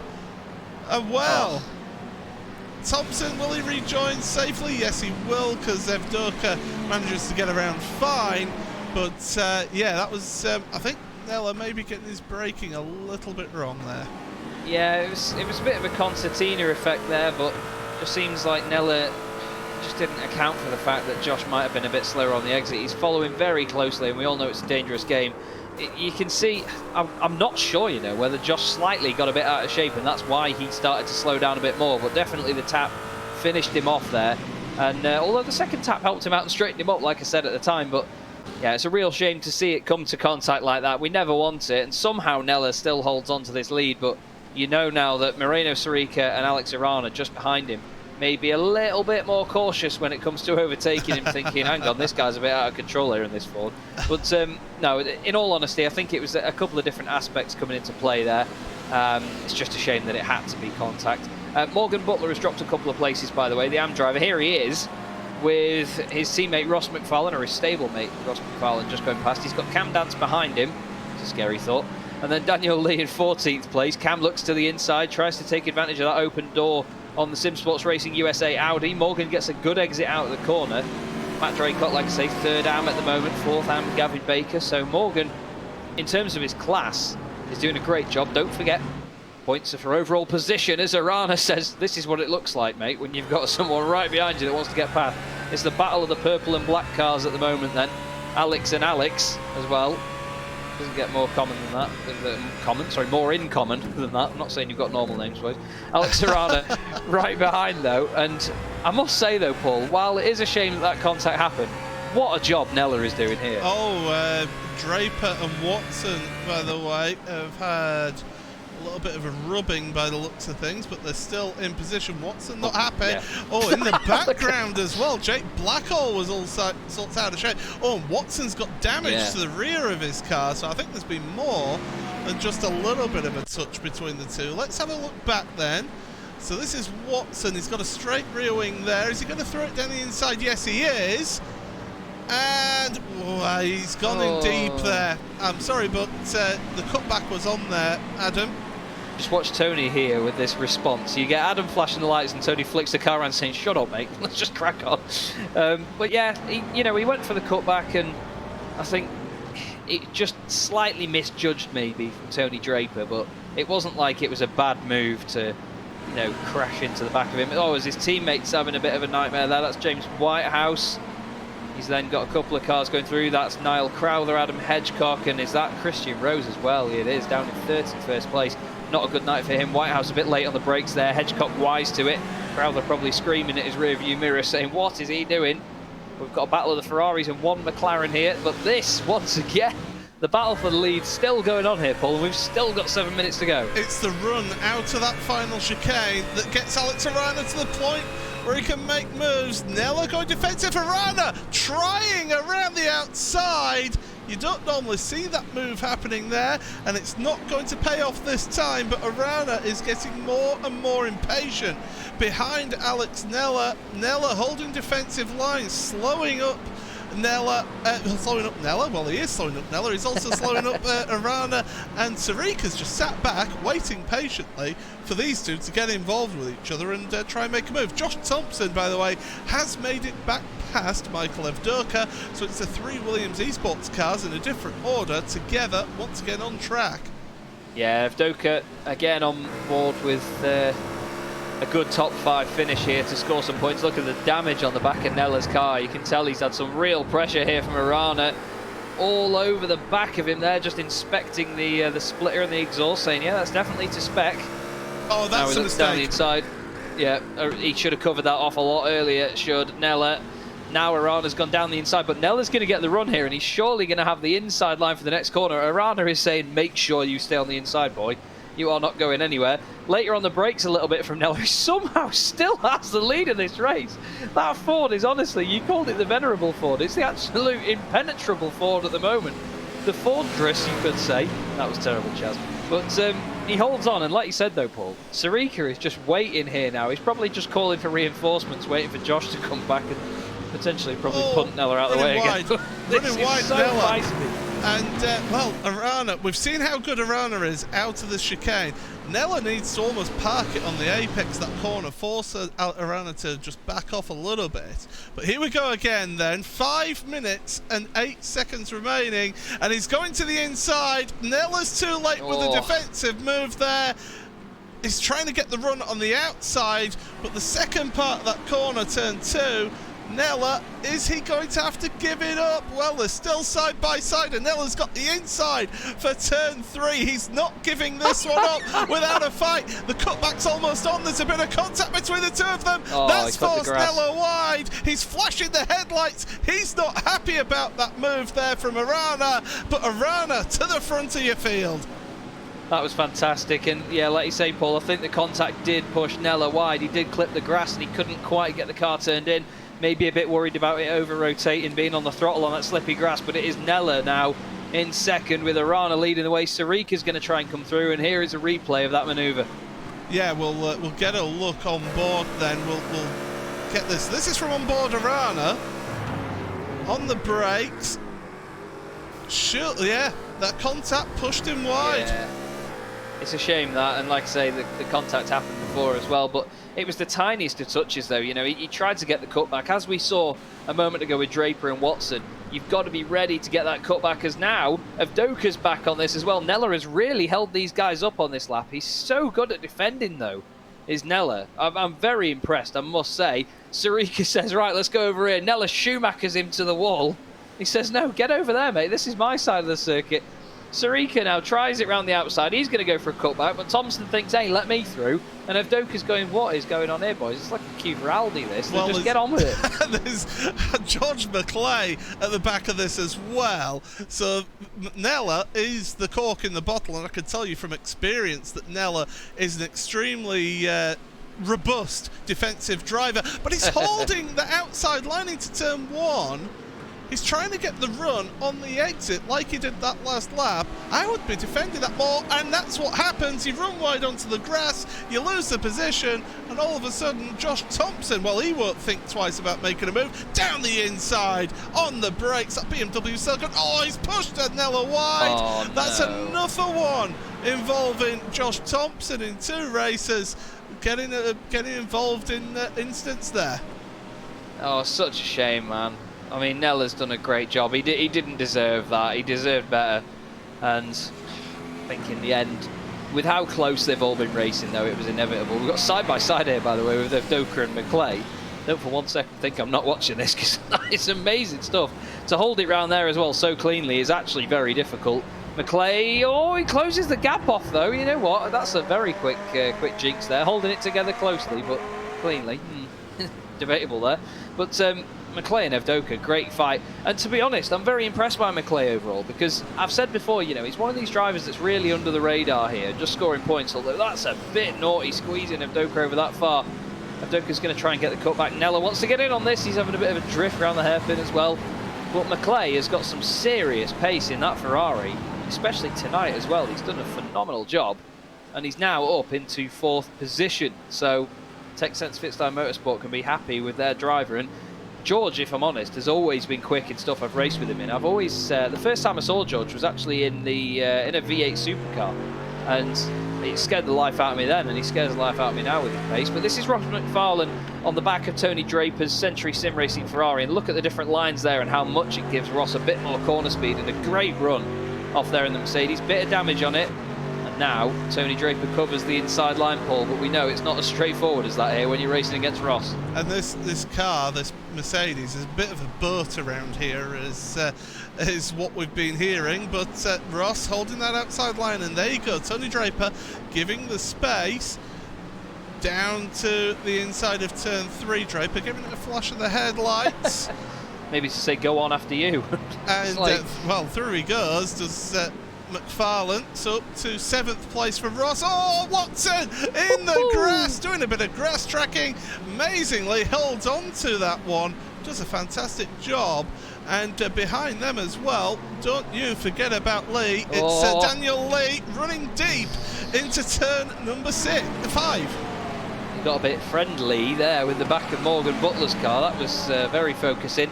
Don't forget, though, Tony Draper is having to be really careful here with that position, because he is leading the AM class, doesn't get position points for class position. Oh, was underhill again off the road, but I was going to say Morgan Butler is the next AM, only a couple of positions back, so he needs to make sure that if he is going to get in a fight, he doesn't compromise himself. This is what happened. That is the 22nd place car of Gavin Baker. Chris Byron was just behind as well, so both the P1 cars in there. He's going to be seeing double. Let's see what happens. Turns in. Oh, there's a mistake on the brakes from Byram. He goes in a bit of a straight line. He started turning in, didn't he? And then it just went straight. And unfortunately, Simon already committed to the corner. Well, here we go. Got hit. Finish of your race then. Oh, wow. It's been going on, and it is Alex Arana across the line. All of that going on. But there you go. That's how fast these races go by. Alex Arana, race winner. Let's bring the graphic up on screen. We've got the fireworks going off. Yeah. And, well, Alex Arana, I can't give you a good shot of that, but Alex Arana, great result for him. A race win here in race number 3 of the evening. So all 3 Williams Esports drivers getting race wins here tonight in this outing. So great racing, great action from the World GT Championship as always. James Whitehouse has had a mistake at the final chicane. He's dropped down to 32nd. Niall Crowther will be the one coming through across the line as well. But what a result then. Race winner, Alex Arana. Great stuff to see, and he'll be delighted with that. Yeah, and like you said, Paul, 1 race win apiece between the Williams Esports drivers. Ross McFarlane in there as well, just saying well done to the guys. And to get all 3 cars on the podium as well at the end of the night is just a fantastic achievement. And I mean, even for Williams, you know, they've had some tough races this season trying to get through the traffic and trying to just recuperate from these reverse grids, maybe getting caught out with incidents and contact here and there. But That was a great job. And I must say as well, Tony Draper winning the AM class. Great drive by Alex Neller to stay in 6th place after that. But yeah, great drive by all of the AMs tonight. They've done a great job, especially Morgan Butler as well. And to be honest, it was a very, very nice surprise to see them do so well on what is a very tricky circuit. Well, here are your results then. Alex Arana, the winner of this final race, ahead of Marina Sarica and Josh Thompson, who got involved in a couple of incidents there. George McClay in 4th, ahead of Michael Evdoka 5th. Alex Neller, 6th place in the end in that Ford after leading for quite a considerable amount of time in that race. Ross McFarlane 7th, ahead of Tony Draper, as you mentioned. Excellent result for him. Worth pointing out as well, Alex Neller, your top placed Pro-Am. 2nd place Pro-Am is Adam Watson in 9th place, ahead of Jake Blackhall, rounding out your top 10. After he'd had a bit of a nightmare in that first race, real good result for Jake. Yeah. Pete Harrod, 11th, ahead of Cam Dance, and Morgan Butler, your next amateur, in 13th place. Michael Gray, 14th, ahead of Daniel Lee, 15th. Harold Statler and Ethan Bass, 16th and 17th, just ahead of Chris Wood in 18th. Simon Field 19th, and Matt Draycott at 20th place. 2 20th place results this week. Howard Janko with Gavin Baker, Chris Byram 23rd, then Steve McCaffrey and John Roberts. Stephen Berg ahead of Christian Rose, who will quite frankly be glad that tonight's over with. Simon Underhill, a couple of incidents for him in these races in 28th. Michael Blake, recovery drive after not taking the start in 29th, ahead of Adam Hedgecock in 30th. Matt Woodhouse, another one to forget for Team Mad there, in 31st, with James Whitehouse 32nd. Al Crowther, the last of your drivers, finishing on the lead lap, and indeed finishing within the points, because Pete Newman, Ben Gregory, Lewis Bibby, Mike Horder, Tom Jacobs, all out of the race there, Chaz. But enough of really good evening's racing there for us today, Chaz, and one that produced some exciting races. So exciting, we nearly finished the leader across the line there. Yeah, honestly, that was a hell of a race, that one, and we knew the conditions were going to be tricky in that one because of the different temperatures, and it was only going to get cooler as well because the sun was not on the track heating it up, and it didn't disappoint. I mean, Alex Neller has to be a standout for me in that one, because the fact that he had those 2 incidents, though, well, 3 effectively if you count him with the contact with Josh, and he still managed to keep 6th place after fighting so aggressively with those Williams Esports drivers and holding them off for so long. I don't know how Arana was behind that Ford for that long, but hats off to Alex Neller, because that was a great performance, and it was shades of what we saw at Monza as well, where he had that race win and he did a brilliant job there as well, trying to run away from Marina Sarica, and him and Boosted can be very proud of that, and especially the fact that it's in a Ford GT. That just adds that little extra bit of magic to that one. But yeah, a really good night, and again I highlight the fact that the AM drivers have done brilliantly tonight. Motegi is not an easy track at all. Yeah. It can be very frustrating around there, especially like you said with the slippy Japanese tarmac. But that was a great all-round evening. There was a couple of guys that would be a bit frustrated. I know Christian Rose had a bit of a bad evening. I mean, in that race he finished 27th in the end. Tom Jacobs getting caught up in incidents in each race as well. I can laugh and joke about his peripheral vision and his spatial awareness all I want, but it's just a shame to see, because he's got pace to be up there within the Pro-Am standings and fighting for the race win in that class. But it was overall a very, very impressive night tonight, especially from a standards perspective as well, because it's not easy to overtake there, and it's not even easy to race side by side there. So hats off to everyone, because it was great, really great. Absolutely. Well, why don't we bring in some people to talk to that have come along to speak to us. And first of all, Josh Thompson, you were a race winner in race 1. Race 2, maybe not the race that you would have wanted there. And then race 3, little incident involved there as well. Just talk us through your evening there, starting with race 1. It was very up and down, wasn't it? Yeah. Race 1 somehow went to plan. I was a bit annoyed that I messed it up, because obviously it was a standing start. That caught us by surprise as well. I didn't get a clutch bite point right, and Alex did, so I couldn't really go across it. But then I struggled on the actual first lap with the cold tyres, because I've not done it before. Obviously, when it caught Alex out, so it kind of, in a way, gifted, because I think all 3 of us were really evenly matched, and qualifying for race 1 is so important between us 3 at the moment. So obviously, I was quite good at race 1. I really enjoyed it, and the car felt really good. Race 2, it was just unfortunate. I feel I spoke to Pete after. It was just one of those. I went down inside the McClay, and Pete was saying the same thing as me. We actually couldn't see each other on our monitors. Yeah, like in our blind spot. So obviously Peter turned in thinking it was just George, and then didn't realise I was on the inside. Yeah. Obviously I went in a little bit late myself and got in the ABS. So at that point I was having to commit to it. So it was just unfortunate in race 2. And race 3, again, just unlucky getting tapped out of the way from when I got the lead. So to come back third, I'm kind of happy, to be honest, because it could have been a lot worse tonight. Well, that's it. And you talk about the racing here. How tricky was it coming through the field? I mean, hats off to Alex Nella. He can be robust with his defensive driving. Yeah, I can't fault him for the defending. I actually, there was some bits were iffy, but you always say that when you're the car behind. That always happens. Yeah. But he did a fantastic job. Obviously, the incidents themselves, I think it was just hard racing. Like my one with him, I actually didn't want to. I kind of just went a little bit too late, and the rear snapping on the downshift. I was wary of that because it catches a lot of people out in the Z4. But the actual racing itself here was quite good, I thought. It's very easy to have a side-by-side race, but obviously then the outside favours a lot more here because it comes into the inside a lot. Well, of course, next week it is Spa-Francorchamps, one of the endurance races. That's the speciality of your team, going around there pretty quickly. How do you feel your chances are next week? It should be okay. It's not like we've not done any laps around there recently. We're obviously with Spa 24, so I kind of hope we can find the apexes quite fast. I think it'll be good. Obviously, it's an endurance, so it'll be tough as normal because obviously you got to remember the strategy. And as we saw at Sebring and Daytona, it was very close the entire time. But the main thing there is the off tracks. Obviously, with the point system with the off tracks, Yeah. you're gonna have to treat it like the 24 with how many instants you want. And yeah, you can be 4 or 5 tenths faster a lap with the off tracks, but what's the point if you're going to come away with negative points? Exactly. So it's going to be very Yeah. interesting because I feel like if you come second or third, you could still end up being top of the meeting. Well, I was about to say we'll let you get off. Before you do, though, anyone you're going to give a quick mention to whilst you're here in the booth? Yeah, you guys for the broadcasting. It was great as always. We're watching the race feedback. It was a bit hectic. Obviously, all the World GT admins, without them, the series wouldn't be where it is, and it's done a good job this season. Alex and Moreno, again, massive thanks to those boys, obviously doing the setup this week, and all the sponsors at Williams. Well, thank you very much, Josh, and all the best for next week. Cheers, guys.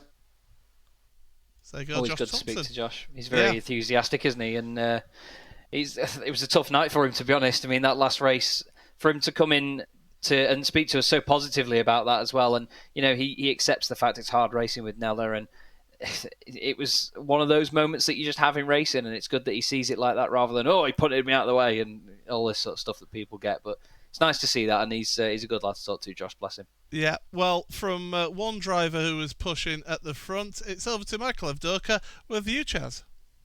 Good evening, Michael, mate. How are you? That was a lively evening by the look of it, but you got another good run of points there. Yeah, good evening, guys. I'm sort of tale of two sides. I've had a good evening, but I've been outscored by Sarika. So, yeah, it's one of those. It was a bit of muscle and bustle going on in that third race, but all round a good evening, really. Yeah, I was going to ask about the Ferrari. Now, a lot of people chose the Ferrari at the start of the season. Some of your stablemates are, of course, using the Mercedes instead, which, as we saw very surprisingly at the start of the season, nobody was driving it. How has it felt since the update? Because I've had a lot of different answers from people, as some people saying it's a bit more pointy, it's a little bit better, but others saying that it feels like it's been sort of hindered a little bit in sort of mid-corner. What do you find of it? To be honest, Motegi isn't the best track to test on because obviously Japanese tarmac. So I haven't really had a chance to go anywhere else, but I didn't notice much difference, to be honest. Yeah. The only thing the Ferrari is lacking is that straight line, and it's not even straight line speed in general. It's just in the draft mainly. You just got no draft power, and that's why you see me struggling compared to others to try and get past people because it's all mid corner in the Ferrari, and it's obviously that doesn't help trying to overtake. So just trying to do my best and get those 0x's for the bonus. Well, that's it. I mean, it seems to be working for you so far. Like you say, you may have been outscored by Sarika tonight, but you're the one with the best shot of at least trying to beat him in the championship. Going forward, is there anything that you're going to be changing about your approach as the season gets a little bit older and the race meetings coming up become fewer? I mean, tonight the first half of the season, I sort of just eased into it because I normally don't get a great start. And this season I've had a fantastic start. I'll probably just be a little bit more aggressive going forward.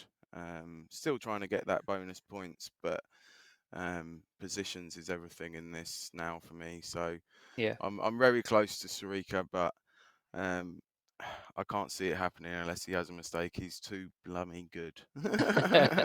Yeah, we knew straight away once we saw them sign up that these Williams boys would be very, very consistent and very quick. But at the end of the day, though, mate, you're not far off the back of them every single race. So I applaud the fact that you keep up with them so well, and Ross as well. The pair of you have been really exciting to watch this season, just getting those consistent points and results. And I say it all the time. Paul's sick of hearing me say point scoring, consistency, and all this. But and under the phrase "under the radar," but it's often what you guys do. And it's those sorts of performances that win your championships, mate. So I'll try and avoid any commentators' curses, of course, for everybody going forward. But before we let you go tonight, mate, do you want to give a shout out to anybody?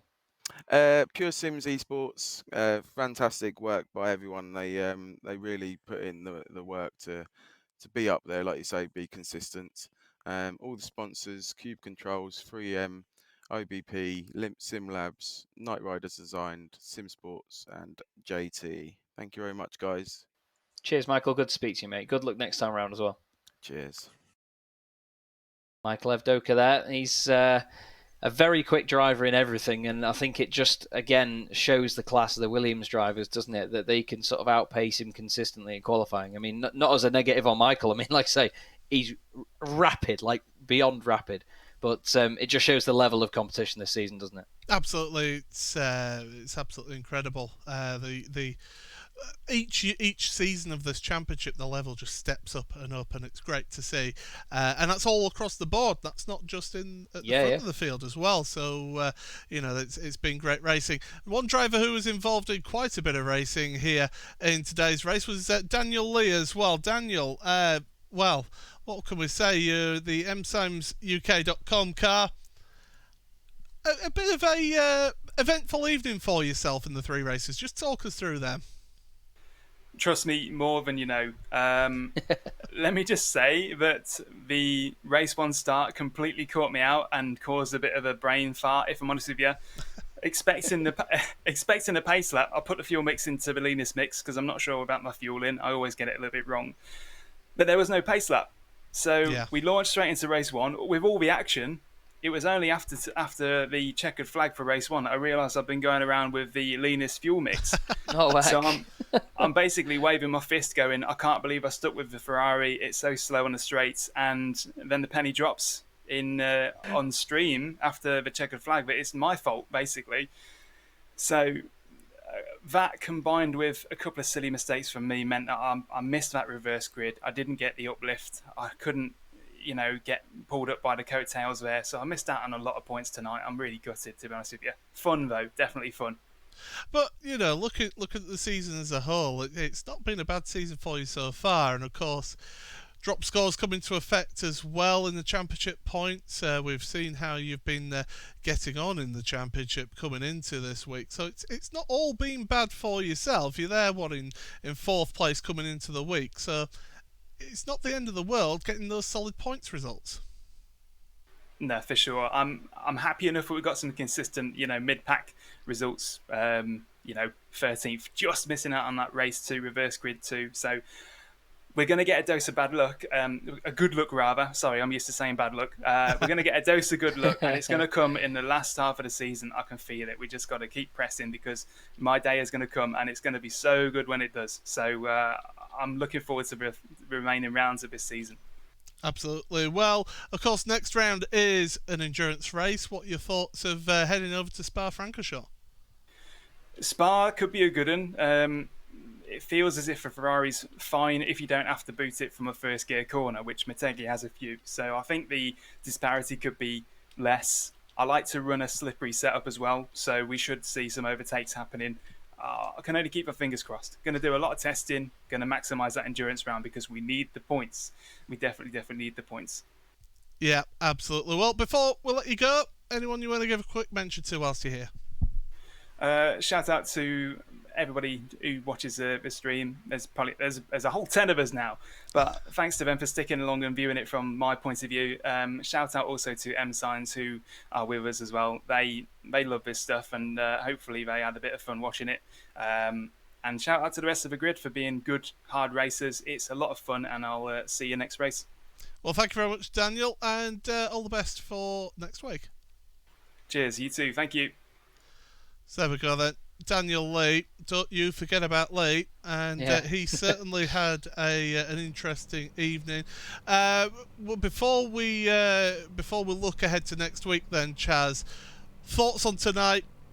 It's really good close action out there, but one or two incidents that we don't like to see, but happen in racing, in close racing, like we had, especially in race 3.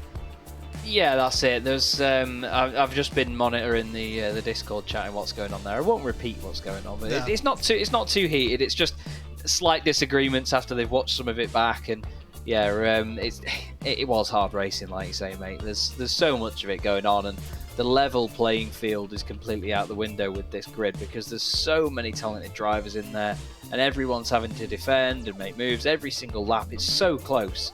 And, I mean, we love it. I mean, from a broadcasting perspective, it's fantastic because there's never any shortage of action. But, for the drivers, it's very hard, and there's a lot to think about going into every race. You can't just go for it and expect it to be an easy ride, unless you drive for Williams, I suppose. But that's a joke. But the fact that there is such close racing, it keeps these guys on their toes. And if I'm honest, well, it's keeping the admins busy at the minute, but it's just a great series. It's got a bit of everything. There's a bit of drama here and there. There's incidents. There's drivers making mistakes, but overall, under all of that, as the foundation of it, is great racing and close racing too. And I'm absolutely loving it. Next week, another Enduro as well. So one big race of that as he brings it up. Nice timing. Spa-Francorchamps, one of the greatest circuits in the world. Wouldn't you agree? Oh, absolutely. I've been there twice and thoroughly enjoyed my experiences both times there.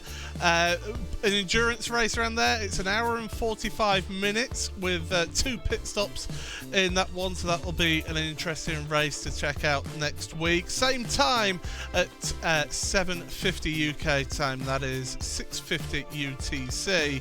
But that, I'm afraid, is all that we have got time for here today. So just leaves me to say thank you very much to my co-commentator Chaz Draycott for joining me for tonight. Istvan Ballo, trackcams22.com for the track cams that we use on our broadcast. Make sure you check out Istvan's website there if you want to get a hold of some of the track cams that you see on these broadcasts. But it was an eventful 3 sprint races here in the World GT Championship. Next week we head on to one of the greatest circuits in the world, Spa-Francorchamps. From everybody here at Racebot TV on the Irish Esports Network, this has been the World GT Championship Season 8 Meeting 7 from Twin Ring Motegi.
Sometimes I'd like to be alone in my own mind. I feel at home within these walls. I fear my own absence of association.